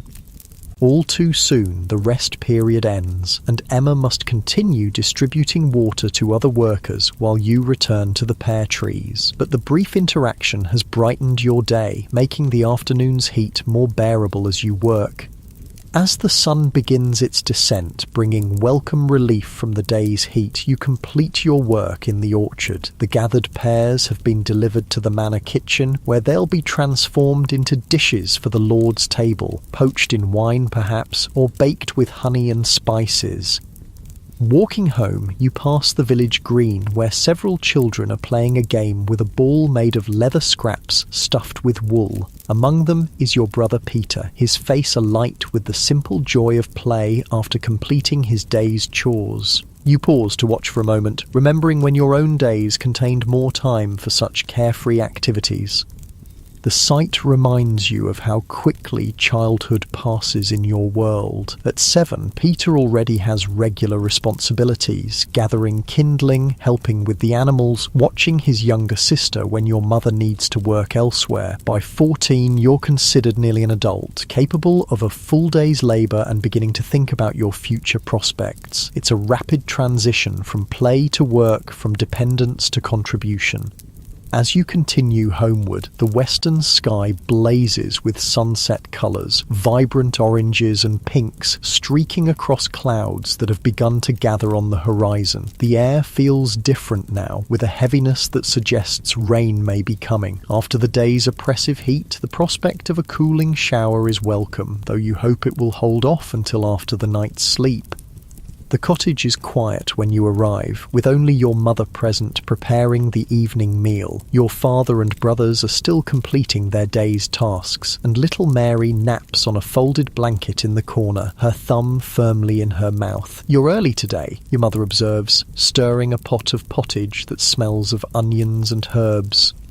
"We finished the pear harvest," you explain, washing your hands and face in the basin of water she set out. The cool liquid feels wonderful against your sun-heated skin. "Good. I need your help with something before the others return." She wipes her hands on her apron and retrieves a small bundle from a shelf. Unwrapping it reveals several strips of linen and a small clay pot containing a greenish salve. Your father's back has been troubling him, she explains, her voice low, though there's no one to overhear. Too proud to mention it, of course, but I see how he moves. This needs to be applied before the pain grows worse. She demonstrates how to spread the salve, made from comfrey leaves and other herbs from her garden, onto the linen strips, which will then be bound around your father's lower back when he returns. He'll accept it from you more readily than from me, she adds with a knowing smile. Men and their pride. The trust implicit in this task warms you. Your mother is acknowledging your growing maturity, involving you in the care of the family in new ways. It's another small step in the gradual transition from child to adult. As darkness falls and the family gathers for the evening meal, a light rain begins to patter on the thatch above, just enough to settle the dust and cool the air without causing problems for the ripening grain in the fields. Your father accepts the salve and bandages with minimal protest, especially when presented as a practical necessity for the coming harvest work rather than as a remedy for weakness. That night, as you lie on your straw mattress listening to the gentle rain and your brother's steady breathing, you reflect on the day's events, the strange interactions involving Walter, the pleasant conversation with Emma, the trust shown by your mother. Each represents a different thread in the complex weave of relationships that form your life, binding you to family, community, and the land that sustains you all. The rain strengthens slightly, its rhythm on the thatch becoming a soothing lullaby that gradually draws you towards sleep. Tomorrow will bring new tasks, new challenges, and perhaps new understanding. But for now, rest claims you, your body surrendering to weariness while your mind releases its hold on the day's concerns. The morning after the rain dawns clear and fresh, the world washed clean and glistening with lingering droplets that catch the early light. The air feels different, cooler, with a crispness that hints at the changing seasons despite summer's continued warmth. In the fields, the barley and rye stand tall and golden, heavy heads nodding slightly in the gentle breeze. Harvest time has arrived. Walter the steward makes the announcement at daybreak, ringing the manor bell to gather all able-bodied villagers in the courtyard. His face is stern as he delivers Lord Geoffrey's instructions. The barley in the west field will be cut first, beginning tomorrow at dawn, he declares, his voice carrying across the assembled crowd. Every household must provide workers according to their obligation. The reeve will assign positions. A murmur passes through the gathering. The timing is tight. Traditionally, harvest would begin after the wedding celebration, but the unusually hot weather has ripened the grain earlier than expected. Waiting could risk losing precious food to storms or wildlife. What of the wedding preparations? Someone asks from the back of the crowd. Walter's expression tightens. Those continue as planned. The Lord's daughter weds in 10 days' time. Some will be assigned to harvest, others to wedding tasks. All will work. His tone leaves no room for question or complaint. As the crowd disperses, your father's face is thoughtful. This will be difficult, he murmurs, more to himself than to you. Harvesting the Lord's fields, preparing for the celebration, and tending our own strips, all at once. We'll manage, you say, echoing his own words from earlier conversations. We always do. He glances at you, a hint of surprise crossing his weathered features, then nods with a small smile. Indeed we do, Thomas. Indeed we do. Harvest is always the most demanding time of the agricultural year, requiring every bit of strength and endurance the community possesses, but it also brings a unique spirit of shared purpose, everyone working together to gather the crops that will sustain life through the coming winter and spring. Despite the exhaustion it promises, there's an undercurrent of anticipation in the village as preparations begin. That evening, your father sharpens the family's sickles, carefully honing the curved blades to razor sharpness. These essential tools must be in perfect condition for the work ahead. A dull sickle means slower cutting and precious grain lost to inefficiency. You help by securing new grips to the handles, binding strips of leather tightly around the worn wood to prevent blisters and provide better control. Your mother prepares extra food for the coming days, bread baked in larger quantities, cheese wrapped in cloth, and a special treat of small honey cakes that will provide quick energy during brief rest periods in the fields. Even your younger siblings are involved in the preparations, filling water flasks and gathering the wide-brimmed straw hats that will offer some protection from the harvest sun. Sleep comes quickly that night, your body somehow sensing the need to store rest before the imminent exertion. Your dreams are filled with golden fields and the rhythmic swing of sickles, a mental rehearsal for the physical reality to come. Dawn arrives with a chorus of roosters from across the village, their calls seemingly more insistent than usual. You rise quickly, splashing cold water on your face to banish the last vestiges of sleep. Breakfast is hearty by your usual standards, porridge enriched with a precious egg, providing protein for the labour ahead. The western field glows in the early morning light as the village assembles at its edge. The Reeve, Gilbert, Lord Geoffrey's representative for agricultural matters, organises everyone into their positions. Men and older boys like yourself will wield the sickles, cutting the grain close to the ground. Women and girls will follow, gathering the cut stalks into bundles. Younger children will glean any fallen heads of grain, ensuring nothing is wasted.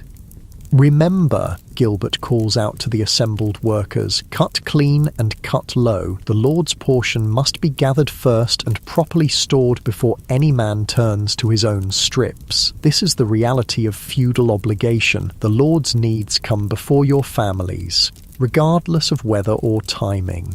It's a system you've known all your life, rarely questioning its fundamental inequity because it simply is the way of things."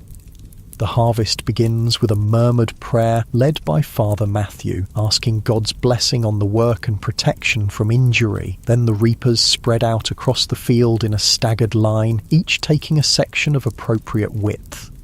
The work demands a particular technique, one hand grasping a handful of stalks, the other swinging the sickle in a smooth, controlled motion to cut them near the base. The severed stalks are laid carefully aside for the gatherers to collect. Then a step forward, another handful grasped, another cut made. The motion becomes almost meditative in its repetition, though the physical toll mounts quickly. Sweat begins to soak your tunic within the first hour, the sun climbing higher and adding its heat to the exertion of constant cutting. Your back develops a steady ache from the bent posture required, and your wrist and forearm burn with the repetitive motion of the sickle. But you maintain the pace, knowing that any slacking would be immediately noticed and reported. Behind you, Emma Cooper moves efficiently, gathering your cut stalks into neat bundles and binding them with twisted straw. Occasionally, your eyes meet briefly as she collects what you've cut, and her presence adds a pleasant dimension to the grueling work. Once, when the Reeve's attention is elsewhere, she passes you a water flask with a quick smile before moving on to the next bundle. The sun climbs higher, the heat intensifying as morning gives way to midday. Gilbert calls a brief rest when the church bells sound the noon hour. Everyone sinks gratefully to the ground at the field's edge, seeking whatever shade can be found from the few scattered trees. Food is consumed quickly, bodies refueled for the afternoon's continuation. As you bite into one of your mother's honey cakes, you notice Walter deep in conversation with Lord Geoffrey at the far end of the field. The Lord rarely oversees harvest work directly, usually leaving such matters to his reeve and steward. His presence suggests the unusual timing and dual pressures of harvest and wedding preparations have drawn his particular attention. Even from a distance, the tension in Walter's posture is evident. He gestures repeatedly toward the manor house, while Lord Geoffrey shakes his head firmly. Finally, the steward bows stiffly and strides away, his face set in lines of what might be anger or worry. The rest period ends all too soon, and the work resumes under the afternoon sun. The field seems endless, golden grain stretching away toward the horizon, but gradually, visibly, the standing crop recedes as swath after swath falls to the reaper's sickles. What began as individual efforts melds into a collective rhythm, the entire community moving across the land like a single organism.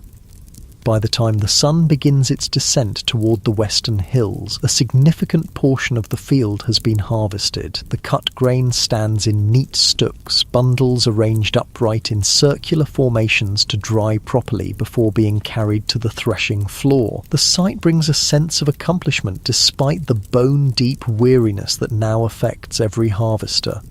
Gilbert finally calls an end to the day's work as the light begins to fade. "Good progress," he announces. "We continue at dawn tomorrow. Remember your positions." The walk home feels longer than usual, your legs heavy and your shoulders slumped with fatigue. But there's also satisfaction in the day's achievement, tangible evidence of productive labour in the harvested field behind you. Your mother has prepared a more substantial evening meal than usual, a recognition of the intense physical demands of harvest work. The pottage is thicker, with extra vegetables and small pieces of salt pork adding flavour and sustenance. There's fresh bread as well, still warm from baking. "How much did you cut today?" your father asks as you eat, his own weariness evident in the careful way he moves. "Nearly half of my assigned section," you reply. "Emma was gathering behind me. She works quickly." A knowing look passes between your parents at the mention of Emma's name, but neither comments directly. Instead, your father says, "The Cooper girl has been well taught by her mother. Efficiency in the field is as important as efficiency in the home." After the meal, there's little energy for the usual evening tasks. Your father checks the sickles, ensuring they're ready for tomorrow, while your mother prepares food for the next day. But conversation is minimal, everyone conserving strength for the days of harvest still ahead. Sleep comes instantly when you finally stretch out on your straw mattress, your body surrendering to exhaustion without resistance. The deep, dreamless rest of physical fatigue claims you completely. Dawn seems to arrive mere moments after you closed your eyes, though the night has passed in its usual hours. Every muscle protests as you rise, stiffness from yesterday's labour-making movement painful until you've stretched and warmed your body into reluctant cooperation. Breakfast is similar to yesterday's, sustaining food designed to provide energy for the morning's work. Your mother has risen even earlier than the rest of the family to ensure everything is prepared, her own contribution to the harvest effort equally essential though different in nature. The second day follows the pattern of the first: cutting, gathering, binding, stooking. The work is no less demanding, but your body begins to adapt, finding the rhythm more naturally. Efficiency improves as muscles remember their tasks despite the discomfort. By midday, news travels along the line of harvesters. Lord Geoffrey has decided to delay some of the wedding preparations to focus more hands on the harvest. The unusually hot summer has ripened the grain to the point where waiting even a few days could mean significant losses. The carpenter and his assistants have been reassigned to help with carting the grain, Robert tells you during the brief rest period. Even some of the household servants have been sent to the fields. This decision underscores the fundamental importance of the harvest to everyone in the manor, from the highest to the lowest. Food security transcends even social celebrations, no matter how significant. A lord with empty granaries is a lord whose power and position are compromised. The afternoon brings clouds gathering on the western horizon, thick, dark formations that suggest a summer storm approaching. The Reeve notices them too, his expression growing concerned as he consults with Gilbert. Soon, the order is passed down the line. Increase the pace. Focus on cutting rather than perfect stooking. The race against weather has begun. The entire harvesting crew responds to the urgency, movements becoming faster if somewhat less precise. Your sickle swings in quickening rhythm, hands grasping and cutting with practiced efficiency. Behind you, the gatherers bundle stalks more hastily, prioritizing speed over the usual neat arrangements. The first distant rumble of thunder sounds when approximately 3/4 of the field has been cut. Gilbert's voice rises above the harvesting sounds. "Carts! Bring the carts forward! We'll take what's cut directly to the barn."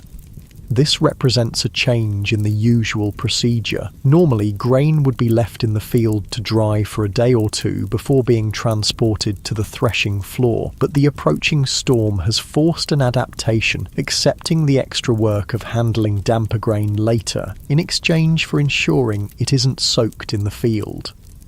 The ox-drawn carts lumber across the stubbled portions of the field, positioned strategically to minimise the distance bundles must be carried. A human chain forms, passing the heavy sheaves from the stooks to the carts with remarkable speed and coordination. You find yourself working alongside John Cooper in this effort, the physical strain creating a temporary equality between free tenant and serf. "You've good strength for your age," he comments during a brief pause as one filled cart departs and another takes its place, "and you work smart, not just hard." "Thank you, sir," you respond, the compliment warming you despite the pressing circumstances. "My father has taught me well." "Indeed he has." John's weathered face shows a moment of consideration before he adds, "When harvest is done, come by our cottage. I've a matter to discuss with you and your father." Before you can respond, the next cart arrives and the work demands full attention once more, but the invitation lingers in your mind, raising questions and possibilities that momentarily distract from the physical labour. The storm draws closer, lightning now visible in the distance and thunder following more quickly after each flash. The workers move with increasing urgency, racing to salvage as much grain as possible before the rain begins.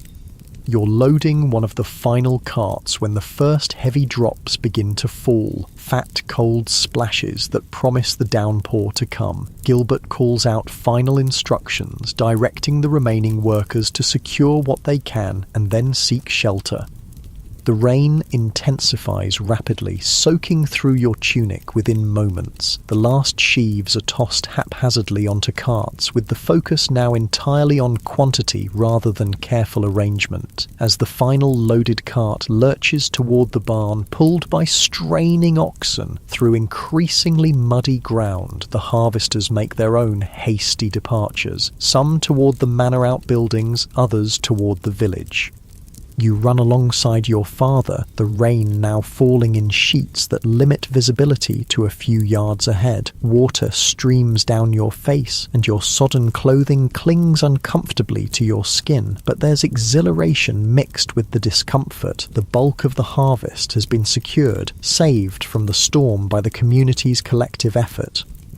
Rather than continuing all the way to your cottage, you both seek closer shelter in the village church, as do many others from the harvesting crew. The stone building offers immediate relief from the driving rain, though its interior is dim with only a few candles burning near the altar. Father Matthew moves among the sodden congregation, offering words of comfort and practical assistance in the form of rough cloth for drying faces and hands. The atmosphere is one of weary accomplishment rather than disappointment at the storm's interruption. A sense that a significant challenge has been met successfully, if not perfectly. The west field is nearly complete, your father observes to Hugh the blacksmith, who has found shelter near you. 2 more days should see all the Lord's grain safely harvested, God willing. Aye, Hugh agrees, wringing water from his beard. Then our own strips, though they're small enough to manage quickly with family labour. The conversation turns to estimates of yield and quality, the eternal concerns of an agricultural community. The consensus seems positive. Despite the unusual timing and the rush at the end, the barley harvest appears abundant, with well-filled heads and minimal damage from pests or disease. As you listen to the adults' discussion, you notice Emma seated with her mother and younger siblings across the church. She catches your eye briefly, offering a small smile that suggests shared satisfaction in the day's accomplishments despite its challenging conclusion. The storm continues for nearly an hour, rain drumming against the church roof and streaming from the gargoyles that direct water away from the stone walls. When it finally begins to ease, people prepare to depart in small groups, heading for their homes where dry clothing and warm food await. Your own cottage, when you reach it through muddy paths and puddles, offers humble but welcome comforts. Your mother already has the fire built up to a good blaze, and steam rises from your sodden garments as you change into your spare clothing. The physical relief of dry fabric against your skin seems an almost extravagant luxury after the day's exertions and soaking. Dinner is simple but filling, more of the harvest time pottage that provides necessary calories for the work, accompanied by bread and a small portion of cheese. The conversation centres around tomorrow's continuation of the harvest, weather permitting, and plans for handling your family's own small strips of land once the Lord's fields are complete. John Cooper asked me to visit after the harvest, you mention when there's a natural pause, said he has a matter to discuss with us. Your father looks up sharply, his spoon pausing halfway to his mouth. Did he say what about?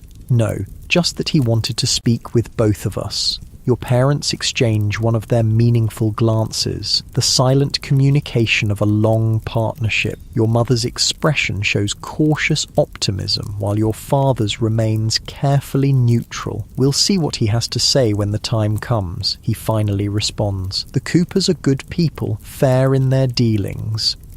The subject drops there, but an undercurrent of speculation runs beneath the practical discussions that follow. John Cooper's position as a respected free tenant makes any invitation to his home noteworthy, especially one that includes both you and your father. As evening deepens into night, the physical demands of the day assert their claim on your consciousness. Despite the questions and possibilities swirling in your mind, sleep approaches irresistibly. The last thing you register before drifting off is the gentle patter of lingering rain on the thatch overhead, a soothing rhythm that carries you into dreams. The next morning brings clearing skies and the continued urgency of harvest. The interruption caused by the storm means an intensified schedule, with Lord Geoffrey ordering every available person to the fields. Even some of the usual exemptions are temporarily suspended. The elderly, who normally mind children, are brought to help with lighter tasks, while the children themselves are put to work gathering fallen grain or carrying water to the harvesters. Work in the rain-soaked field is messier and more difficult than before. The ground has turned muddy, making footing uncertain and adding the weight of clinging soil to boots already heavy with water. The remaining standing grain is partially flattened in places, requiring more careful cutting to salvage what can be saved. Despite these challenges, the harvest proceeds with the determination characteristic of people whose survival depends on its success. By midday, the western field is completely cut, its grain either safely stored in the barn or arranged in stooks to dry now that the sun has returned.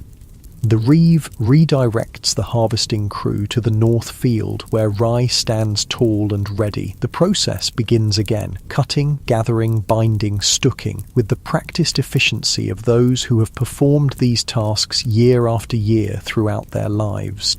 As the afternoon progresses, an unexpected visitor arrives at the edge of the field. The well-dressed stranger who has appeared twice before in the company of Walter now approaches on horseback, accompanied by two armed men. Their presence immediately draws attention, work momentarily slowing as people glance curiously in their direction. Gilbert hastens to meet the visitors, his manner showing a mixture of respect and wariness. A brief conversation follows, too distant for you to hear, but ending with Gilbert pointing toward the manor house. The stranger nods curtly, then turns his horse and rides in that direction, his companions following closely. "Who do you suppose that is?" you ask Robert, who works nearby. "No idea," he replies, wiping sweat from his brow. "But did you see the badge on his tunic? That's Lord Pembroke's emblem, the family Lord Geoffrey's daughter is marrying into."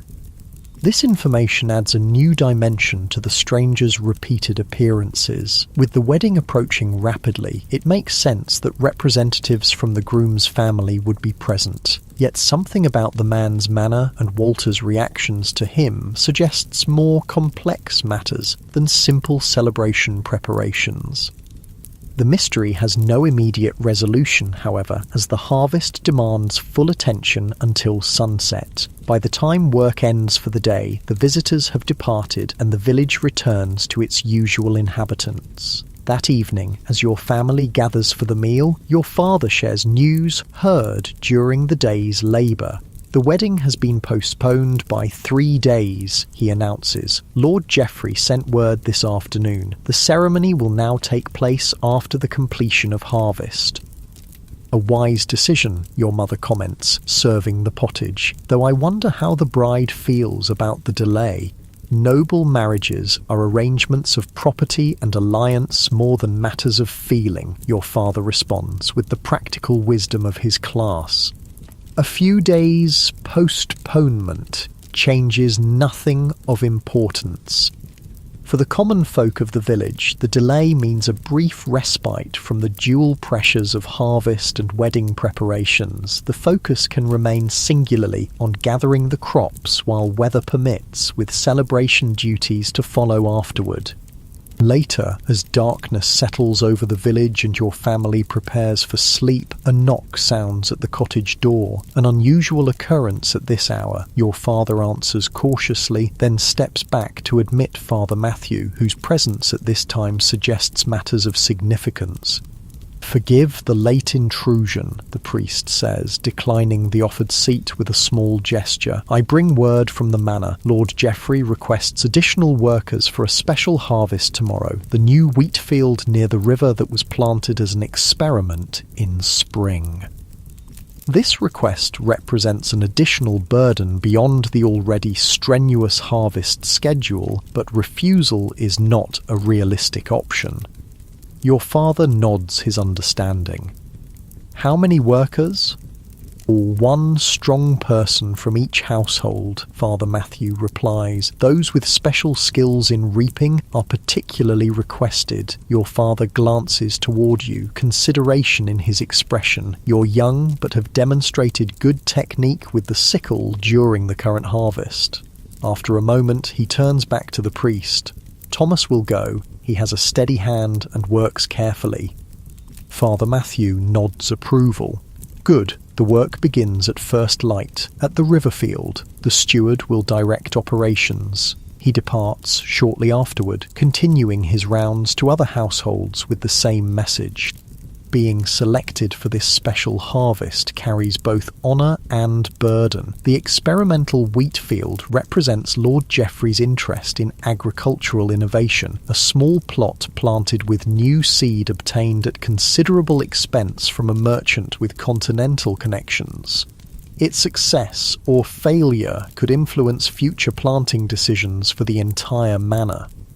"You must take particular care tomorrow," your father advises as you check your sickle one final time before sleep. "This wheat is precious to the Lord. Cut clean and low and handle the sheaves gently." "I will," you promise, understanding the responsibility being placed on you. "Should I take our best sickle?" He nods, handing you the tool with the newest blade, a valuable item in your household's limited collection of metal implements. "Sharpen it again in the morning before you leave." That night, your sleep is lighter than usual, your mind processing the day's events and preparing for tomorrow's special task. Dreams come in fragments, fields of golden grain, John Cooper's cryptic invitation, the stranger with Lord Pembroke's badge, Walter's furtive behaviour. All these elements swirl together, creating a sense of standing at some undefined crossroads where decisions yet unmade will shape the path ahead. Dawn arrives with clear skies, favourable weather for the special harvest. You rise quietly, careful not to disturb your still sleeping brothers, and sharpen the sickle as instructed. The blade gleams in the early light as you test its edge with careful fingers, finding it satisfyingly keen. Breakfast is solitary, a piece of bread and a small cup of ale, before you set out for the river field. The morning air feels crisp against your face, carrying the particular scent that marks the transition from summer to early autumn. Though the sun still holds warmth, there's a subtle change in quality, a reminder that the season is turning inexorably toward harvest's end and the preparations for winter that will follow.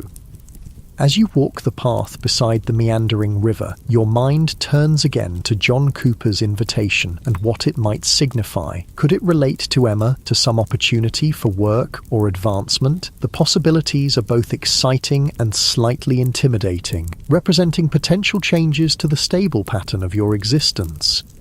The river field comes into view around a bend in the path, a modest plot of land reclaimed from what was once scrubby woodland, and there, standing at its edge directing the gathering workers, is Walter the steward, his face set in its usual stern lines. Whatever mysterious activities have occupied him recently, today he is simply performing his official duties, organising the special harvest that will determine the success of Lord Geoffrey's agricultural experiment. As you take your place among the selected reapers, the familiar rhythm of harvest work beckons once more. The weight of the sickle in your hand, the golden grain waiting to be cut, the community of labourers united in purpose despite differences in status and circumstance. This is the enduring reality of your life as a serf in medieval England, bound to the land and to the seasonal cycle of growth and harvest that has sustained humanity since time immemorial. The special wheat harvest begins with unusual ceremony. Walter gathers the selected workers in a semicircle at the field's edge, his voice more formal than usual as he explains the importance of the task. This wheat comes from seeds brought from lands far to the east, he tells the assembled harvesters. It ripens earlier and may yield more grain than our traditional varieties. Lord Geoffrey has invested considerable wealth in this experiment. The success or failure of today's harvest will determine whether these new seeds are planted more widely next spring.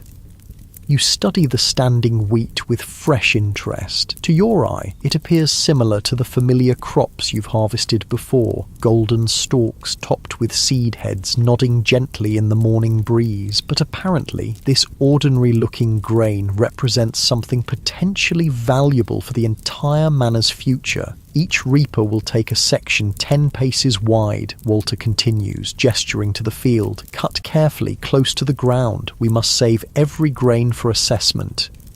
The steward assigns positions, placing you near the centre of the field where the wheat appears particularly thick and healthy. Pride mingles with nervousness as you realise you've been given one of the more important sections, a recognition of your demonstrated skill during the main harvest.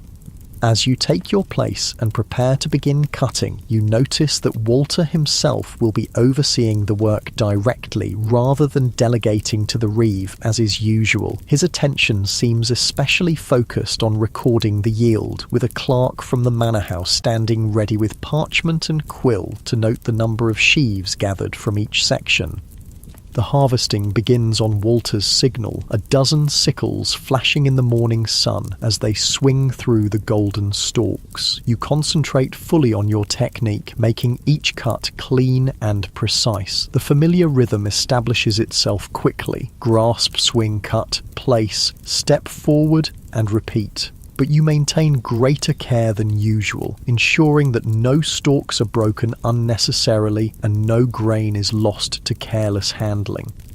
The experimental wheat seems to cut differently than the barley and rye you've harvested in previous days. The stalks are somehow both stronger and more supple, requiring a slightly adjusted technique. You adapt quickly, finding the proper angle and pressure that yields the cleanest cut. Behind each reaper, a designated gatherer collects and binds the cut wheat into sheaves, which are then carefully counted and recorded by Walter and the clerk. The unusual level of documentation underscores the importance of this particular harvest to Lord Geoffrey's agricultural plans. As the morning progresses and the sun climbs higher, the distinctive rhythm of harvest work creates a sense of unity among the labourers. Despite their varied statuses in village society, free tenants like John Cooper work alongside serfs and even a few cottagers who own no land at all. In the fundamental task of gathering food, social distinctions temporarily recede, replaced by the shared purpose of securing the community's sustenance. During a brief water break, you overhear a conversation between Walter and the clerk that catches your attention. Lord Pembroke's man was most insistent, the clerk says quietly. The payment must be delivered before the wedding, not after as originally agreed. Walter's response is too low to hear clearly, but his expression shows clear displeasure. The clerk persists. The arrangement was clear from the beginning, half before, half after. Changing terms now risks. The steward cuts him off with a sharp gesture, suddenly aware of potential listeners nearby. His eyes scan the harvesters, briefly meeting yours before you carefully look away, focusing intently on adjusting the binding of your sickle as though it requires urgent attention. The mysterious exchange adds another piece to the puzzle of Walter's furtive behaviour and the repeated appearances of Lord Pembroke's representative. Some financial arrangement exists between the families beyond the normal dowry negotiations for a noble marriage, something requiring secret meetings and hidden payments that may now be causing tension. The implication feels dangerous, knowledge of matters far above your station that could bring unwelcome attention if Walter suspects you've overheard or understood too much. You return to your harvesting with renewed focus, deliberately avoiding any appearance of interest in the steward's activities. By midday, the special harvest is nearly complete, the experimental wheat field reduced to neat rows of stubble with carefully counted sheaves arranged for transport to the manor's threshing floor. The yield appears excellent to your experienced eye, full heads with plump grain that suggests Lord Geoffrey's investment may indeed prove worthwhile. Walter seems pleased as well, his stern countenance relaxing slightly as he reviews the tally with the clerk. Better than expected, you overhear him comment. The Lord will be satisfied with this result. As the final sheaves are loaded onto carts for transport, Walter addresses the harvesters once more. Lord Geoffrey recognises your careful work today, he announces. Each household represented will receive an extra loaf from the manor's bakehouse this evening and a jug of ale. This unexpected generosity, modest though it is, raises approving murmurs among the workers. Such tangible recognition of service is rare and therefore particularly appreciated. It suggests that the experimental wheat harvest has indeed been successful, perhaps exceeding Lord Geoffrey's expectations. With the special harvest complete before midday, you're directed to rejoin the main harvesting crew in the north field for the afternoon. The regular rhythm of the larger harvest resumes, though your arms and back already feel the strain of the morning's careful work. The day stretches long, the sun beating down as rye falls to the sickles in swath after swath. By the time the work ends at dusk, every muscle in your body aches with familiar harvest time weariness, but there's also satisfaction in the visible progress. Field after field, transformed from standing grain to orderly stooks and filled barns. The fundamental work of securing food for the coming year advances steadily despite complications of weather and timing. The promised reward from Lord Geoffrey awaits when you return to the village, a fresh loaf of fine white bread made with flour from the manor's store rather than the coarser grain that forms your usual fare, and a clay jug of ale stronger and clearer than the homemade variety. These small luxuries make the evening meal particularly satisfying, a welcome recognition of your contribution to the special harvest. As your family gathers around the fire, enjoying the unexpected bounty, your father shares news heard during the afternoon's work. The main harvest should be complete in 3 more days if the weather holds, he reports, then a single day for the Lord's wedding celebration, and we can turn to our own strips. Will there be enough time before the rains come? Your mother asks, the practical concern of a farmer's wife who knows how quickly autumn weather can turn.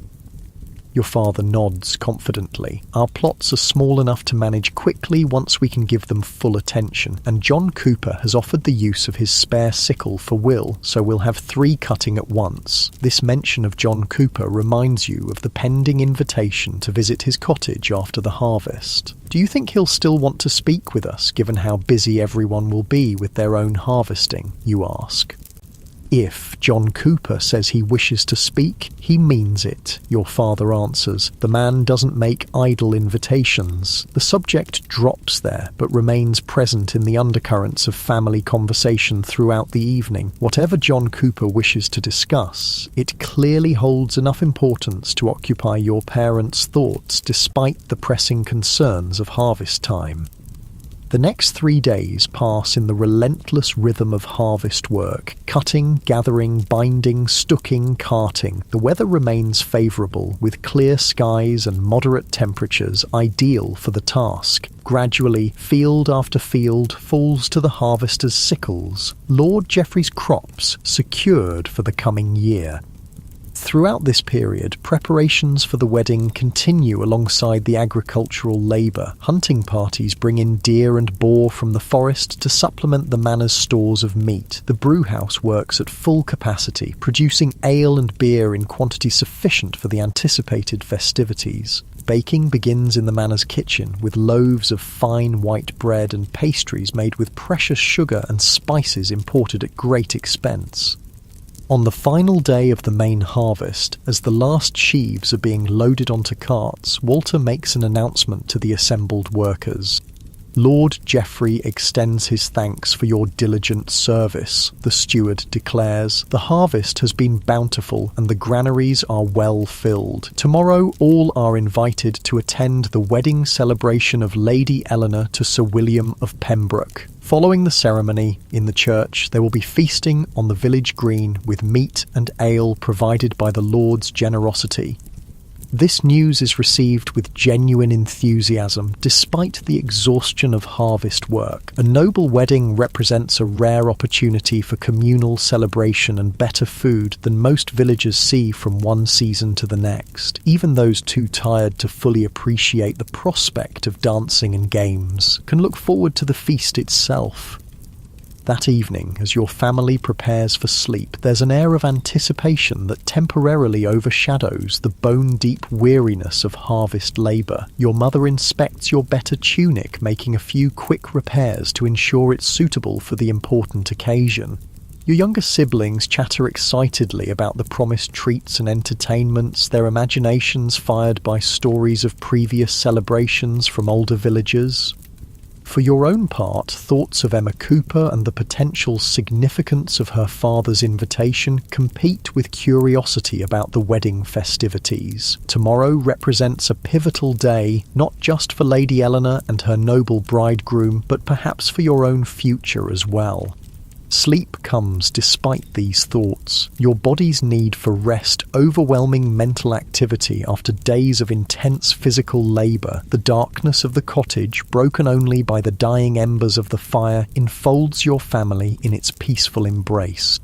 Wedding day dawns bright and clear, as though the weather itself acknowledges the importance of the occasion. The church bells begin ringing earlier than usual, calling the villagers not to work, but to celebration. There's a different energy in the air, a collective release of tension after the crucial harvest period, combined with the special excitement of witnessing an event that will be remembered and discussed for years to come. Your family dresses in their best clothing, simple garments compared to what will be worn by the nobility, but clean and carefully maintained for such occasions. Your father wears a tunic of undyed wool that your mother woven herself, while she has added a colourful, embroidered band to the neckline of her own best dress. Your brothers have been scrubbed until their faces shine, and even little Mary wears a small flower crown that your mother wove from late blooming daisies. The village green has been transformed overnight. Trestle tables stand in long rows, covered with cloths and set with wooden platters. A whole ox turns slowly on a spit over a great fire pit tended by the manor's cooks. Barrels of ale are positioned strategically, ready to be tapped when the feasting begins. Colourful banners hang from poles set around the area, displaying the heraldic symbols of both Lord Geoffrey's family and the Pembrokes. Your attention is caught by a flash of colour near the church. Emma Cooper walking with her family, wearing a dress of blue-dyed wool that makes her stand out among the mostly earth-toned garments of the villagers. A wreath of small flowers crowns her dark hair, and even from a distance you can see that she's wearing a necklace, perhaps a string of simple glass beads, a treasured possession for a young woman of her station. The church is too small to accommodate everyone for the ceremony itself. Lord Geoffrey's family and guests, along with the more prominent villagers, including the Coopers, will witness the exchange of vows inside the stone building. The remainder of the community, including your family, waits outside, crowding around the open doorway to catch glimpses of the proceedings. The bride arrives in a small procession from the manor house, Lady Eleanor resplendent in a gown of deep green silk embroidered with silver thread. Her long hair flows loose beneath a delicate circlet of silver, signifying her unmarried state for the last time. Beside her walks Lord Geoffrey, his usual practical attire replaced by fine clothing that befits his rank and the importance of the occasion. A murmur of appreciation passes through the gathered villagers. Though the lives of the nobility seem remote from daily concerns of serfs and peasants, there's genuine affection for Lady Eleanor, who has grown up in their midst and is known for her kindness during the previous winter's hardship when she personally distributed food from the manor's stores to the most vulnerable households. The ceremony proceeds with the formal language and rituals of the church, Latin phrases flowing from Father Matthew's lips in solemn intonation. Sir William of Pembroke, a young man perhaps 5 years older than his bride, responds appropriately to the priest's questions, his voice carrying clearly to those listening outside. Lady Eleanor's responses are softer but equally firm, accepting her new role and the alliance between families that her marriage represents. When the newly wedded couple emerges from the church, cheers erupt from the assembled villagers. Flower petals are tossed into the air, creating a momentary shower of colour that flutters down around the bride and groom as they process toward the manor house, where the noble guests will enjoy their own separate feast. For the common folk, the celebration now truly begins. The ox is carved with servants from the manor distributing portions to each household according to size and status. Bread, cheese and preserved fruits appear on the tables, along with the promised ale, which flows freely into cups and bowls brought by each family. Your own family finds places at one of the long tables, your father nodding greetings to neighbours and friends as everyone settles in to enjoy the feast. The food is simple by noble standards, but represents rare abundance for most villagers. Meat in quantity seldom seen, bread made from finer flour than usual, even small honey cakes distributed to the children as a special treat. As the meal progresses and ale loosens tongues and spirits, musicians begin to play. A group of travelling performers hired specifically for the occasion. A man with a pipe and tabor provides lively rhythms, while another plays a stringed instrument that produces both melody and harmony. The music draws people from the tables to an open area where dancing begins, starting with the more energetic young people and gradually expanding to include older villagers as well. You find yourself watching the dancers, particularly Emma Cooper, who moves with natural grace through the simple patterns of a circle dance. When she notices your attention, she smiles and makes a small gesture of invitation that prompts you to join the group despite your initial hesitation. The dance brings you together briefly, hands touching as you pass in the circular formation. You worked well in the special harvest, Emma comments during this momentary connection. Father noticed your careful cutting. Thank you, you respond, pleased by this indirect compliment from John Cooper. Your father is skilled with the sickle himself. Emma's smile deepens. He says the same of you. Before you can respond further, the dance pattern separates you again, but her words and expression linger pleasantly in your awareness. As the afternoon progresses, you notice Walter the steward engaged in what appears to be an intense discussion with Lord Pembroke's representative at the edge of the celebration. Their body language suggests disagreement, though both men maintain the outer appearance of civility, appropriate to the festive occasion. Eventually, they move away from the gathering, walking toward the manor house and out of sight. Your father, who has been observing the same interaction, catches your eye and gives a small shake of his head, a warning not to show obvious interest in matters that don't concern your station. You nod slightly in acknowledgement, turning your attention back to the celebration around you. The feast and dancing continue into the early evening, the atmosphere growing increasingly relaxed as ale flows and the day's warmth gives way to the cooler air of approaching dusk. Children run in excited groups between the tables, older villagers exchange news and gossip, and young people find opportunities for conversation and flirtation within the acceptable boundaries of community supervision. As the celebration begins to wind down, John Cooper approaches your father, speaking briefly before moving on to greet other neighbours. Your father nods in response to whatever was said, then turns to you. John has invited us to his cottage tomorrow after midday, he says quietly. Once the morning's work on our own strips is complete. Did he say what he wishes to discuss? You ask, curiosity rising once more. No, but his manner was positive. We'll know soon enough. Your father's expression remains carefully neutral, though you sense an undercurrent of cautious optimism in his tone. The remainder of the evening passes in pleasant weariness, the combination of good food, ale, and social interaction creating a mellow mood throughout the community. By the time your family returns to your cottage, even the youngest children are ready for sleep, their excitement finally overcome by tiredness. You lie on your straw mattress, listening to the gentle breathing of your brothers, your mind reviewing the day's events, the wedding ceremony, the feast, the dancing with Emma, and most intriguingly, the confirmed invitation from John Cooper. These thoughts gradually dissolve into the deeper waters of sleep, your body surrendering to rest in preparation for tomorrow's continuation of the harvest cycle, this time focusing on your family's own small strips of land. Morning comes with the familiar pattern of awakening, eating a simple breakfast and preparing for field work, but there's a different quality to the day, the satisfaction of turning attention to your family's own crops after fulfilling obligations to the manor, combined with anticipation of the afternoon's mysterious meeting with John Cooper. The work on your strips proceeds efficiently, 3 sickles moving in coordinated rhythm as you, your father, and Will, wielding John Cooper's borrowed tool, cut the ripened barley. Your mother and younger siblings follow behind, gathering and binding the sheaves.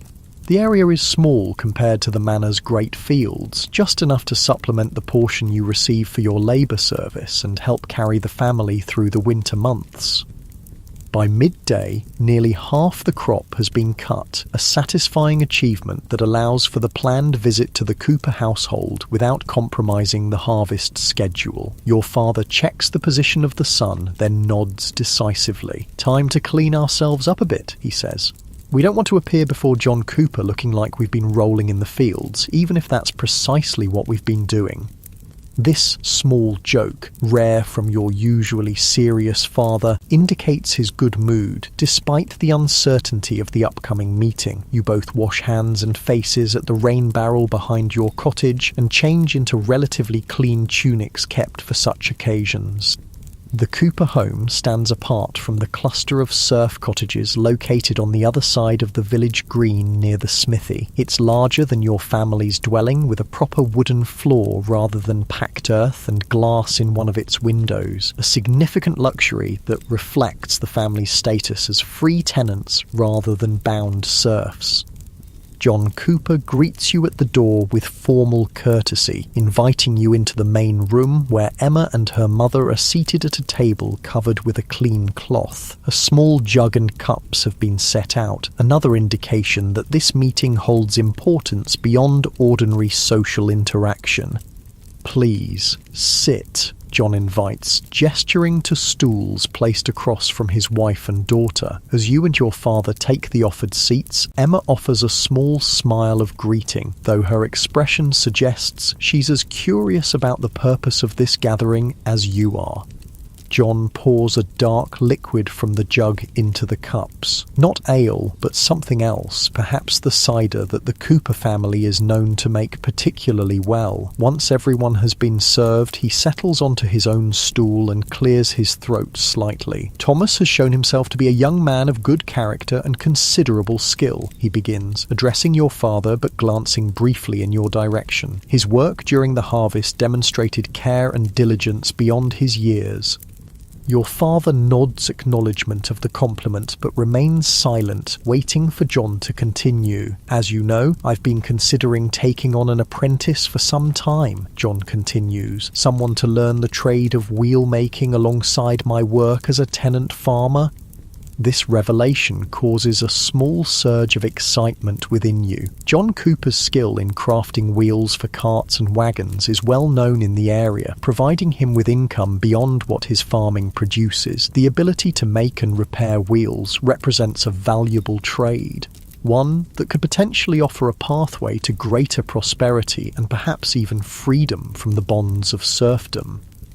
"I believe Thomas has the aptitude and character for such training," John states directly. "With your permission, I would like to offer him apprenticeship beginning after Michaelmas." The proposal hangs in the air for a moment, its significance expanding to fill the room. This is no small matter being discussed. It represents a potential transformation of your life's path, an opportunity rarely available to someone of your birth and status. Your father considers carefully before responding. "This is a generous offer, John, and one that honours our family. But I must ask, what terms do you propose for this apprenticeship?" The question addresses the practical reality that underlies the opportunity. Apprenticeships typically involve specific arrangements regarding duration, living arrangements, and eventual compensation. 3 years of training, John replies promptly, having clearly thought through his proposal. "Thomas would continue to live with your family, but work with me 3 days each week. He would still be available to help with your land and fulfill his obligations to the manor. In exchange for his labour and assistance in my workshop, I will teach him the craft completely, holding nothing back." "And after the 3 years?" your father asks. "If he proves capable, as I believe he will, Thomas would be free to practice the trade himself, with my blessing and support in establishing his own work." John glances at you directly. A skilled wheelwright can command good payment for his services, enough to eventually purchase freedom from serfdom should that be desired. This last statement brings the full significance of the offer into sharp focus. John Cooper is not merely proposing to teach you a craft, he's offering a potential path to changing your fundamental status in society, from bound serf to free craftsman. It's an opportunity that comes to very few in your position, one that could alter not just your own future, but potentially that of your entire family. Your father's expression remains carefully controlled, but you can see the impact of John's words in the slight straightening of his posture and the momentary tightening of his hands on his knees. "This is a matter that requires family discussion," he says finally, "but speaking for myself, I'm inclined to accept with gratitude, provided Thomas himself wishes it." All eyes turn to you, waiting for your response. The moment feels weighty with possibility and change. You glance briefly at Emma, whose encouraging smile suggests she already knew of her father's intentions and approves of them. "I would be honoured to learn from you, sir," you say to John, your voice steady despite the emotion behind the words. "And I would work hard to prove worthy of the opportunity." John nods, satisfaction evident in his expression. "Good, then we shall consider it settled, pending your family's final decision." He raises his cup slightly. "To new beginnings, God willing." The conversation shifts to more specific details, when the apprenticeship would begin exactly, what initial tasks would be involved, how the schedule would be arranged around existing obligations. Throughout the discussion, you're aware of Emma's presence across the table, her occasional contributions to the conversation offering glimpses of intelligence and practical knowledge that complement her father's expertise. As the meeting concludes and you prepare to leave, John mentions one additional point. "Lord Geoffrey has approved this arrangement should you accept it. I spoke with him before the wedding." This information adds another dimension to the offer. For a serf to take on training or work beyond the manor's immediate needs requires the Lord's permission. That John has already secured this approval demonstrates both his respect for proper procedure and his serious intention regarding the apprenticeship. Walking home with your father, you both maintain thoughtful silence for some distance, each processing the significance of what has been proposed. Finally, your father speaks. "This is a rare opportunity, Thomas, one that could change much for you and perhaps for our family in time." "I understand," you respond. "Do you think Mother will approve?" A small smile touches your father's lips. Your mother has suspected something of this nature might be coming. "The Coopers have shown particular interest in you these past months. I believe she will be well pleased." The conversation turns to practical considerations, how your new responsibilities would be balanced with existing ones, what the apprenticeship might eventually mean for your prospects, the possibilities that might open if you prove skilled at the craft. By the time you reach your cottage, where your mother waits with barely concealed curiosity, a sense of excitement has begun to replace the initial shock of the offer. Your father explains the proposal while your mother listens intently, her expression shifting from surprise to thoughtful consideration to evident pleasure. "John Cooper is a good man who deals fairly," she says when your father has finished, "and Emma will make a fine wife someday for a man with a respectable trade." This direct reference to the unspoken aspect of the arrangement, the potential for an eventual match between you and Emma, brings heat to your face, but also a flutter of possibility in your chest. While nothing has been explicitly stated regarding marriage, the Cooper's interest in your character and future suggests they may be considering you as a potential son-in-law, assuming the apprenticeship proves successful. The family discussion continues through the evening meal, with even your younger siblings contributing questions and comments about what your new role might entail. The prevailing mood is one of cautious optimism, recognition of the significant opportunity being offered, tempered by awareness that much hard work and many challenges lie ahead before its full potential might be realized. That night, as you lie on your familiar straw mattress, perhaps for one of the last times as simply a serf rather than an apprentice wheelwright, your mind fills with images of possible futures, working wood with skilled hands, earning respect for craftsmanship, perhaps eventually establishing a household of your own, with Emma Cooper as its mistress. These pleasant visions carry you towards sleep, the immediate concerns of harvest and manor obligations temporarily overshadowed by longer-term possibilities. Your breathing slows, your body relaxes, and gradually consciousness gives way to dreams filled with turning wheels and paths leading toward horizons yet unexplored. In many ways, your life as a medieval serf has been defined by limitations, the boundaries of the manor, the obligations to lord and land, the narrow options available to someone of your birth and status. Yet within those constraints, human ingenuity, determination and connection have created spaces for growth, opportunity and meaning. The rhythms that have shaped your days, the cycle of seasons, the pattern of religious observances, the progression from sowing to harvest will continue to influence your existence even as you begin the journey toward a new identity as craftsman rather than solely agricultural labourer. The fundamental relationships that have sustained you, family bonds, community ties, the reciprocal obligations between different social levels will remain important even as your place within them potentially shifts. As sleep claims you completely, your individual story merges with the broader narrative of medieval life, a tapestry of hardship and simple joys, of rigid social structures and personal connections that sometimes transcend them, of limited horizons and unexpected opportunities. Your experience as a young serf at this pivotal moment echoes countless similar lives lived centuries ago, each unique in its particulars yet sharing the universal human quest for security, purpose, and connection. The medieval world, for all its differences from our own, contained the same essential human elements: work and rest, struggle and celebration, constraint and possibility. In understanding the texture of daily life in that distant time, we glimpse not only the differences that separate us from our ancestors, but also the commonalities that bind us to them across the centuries.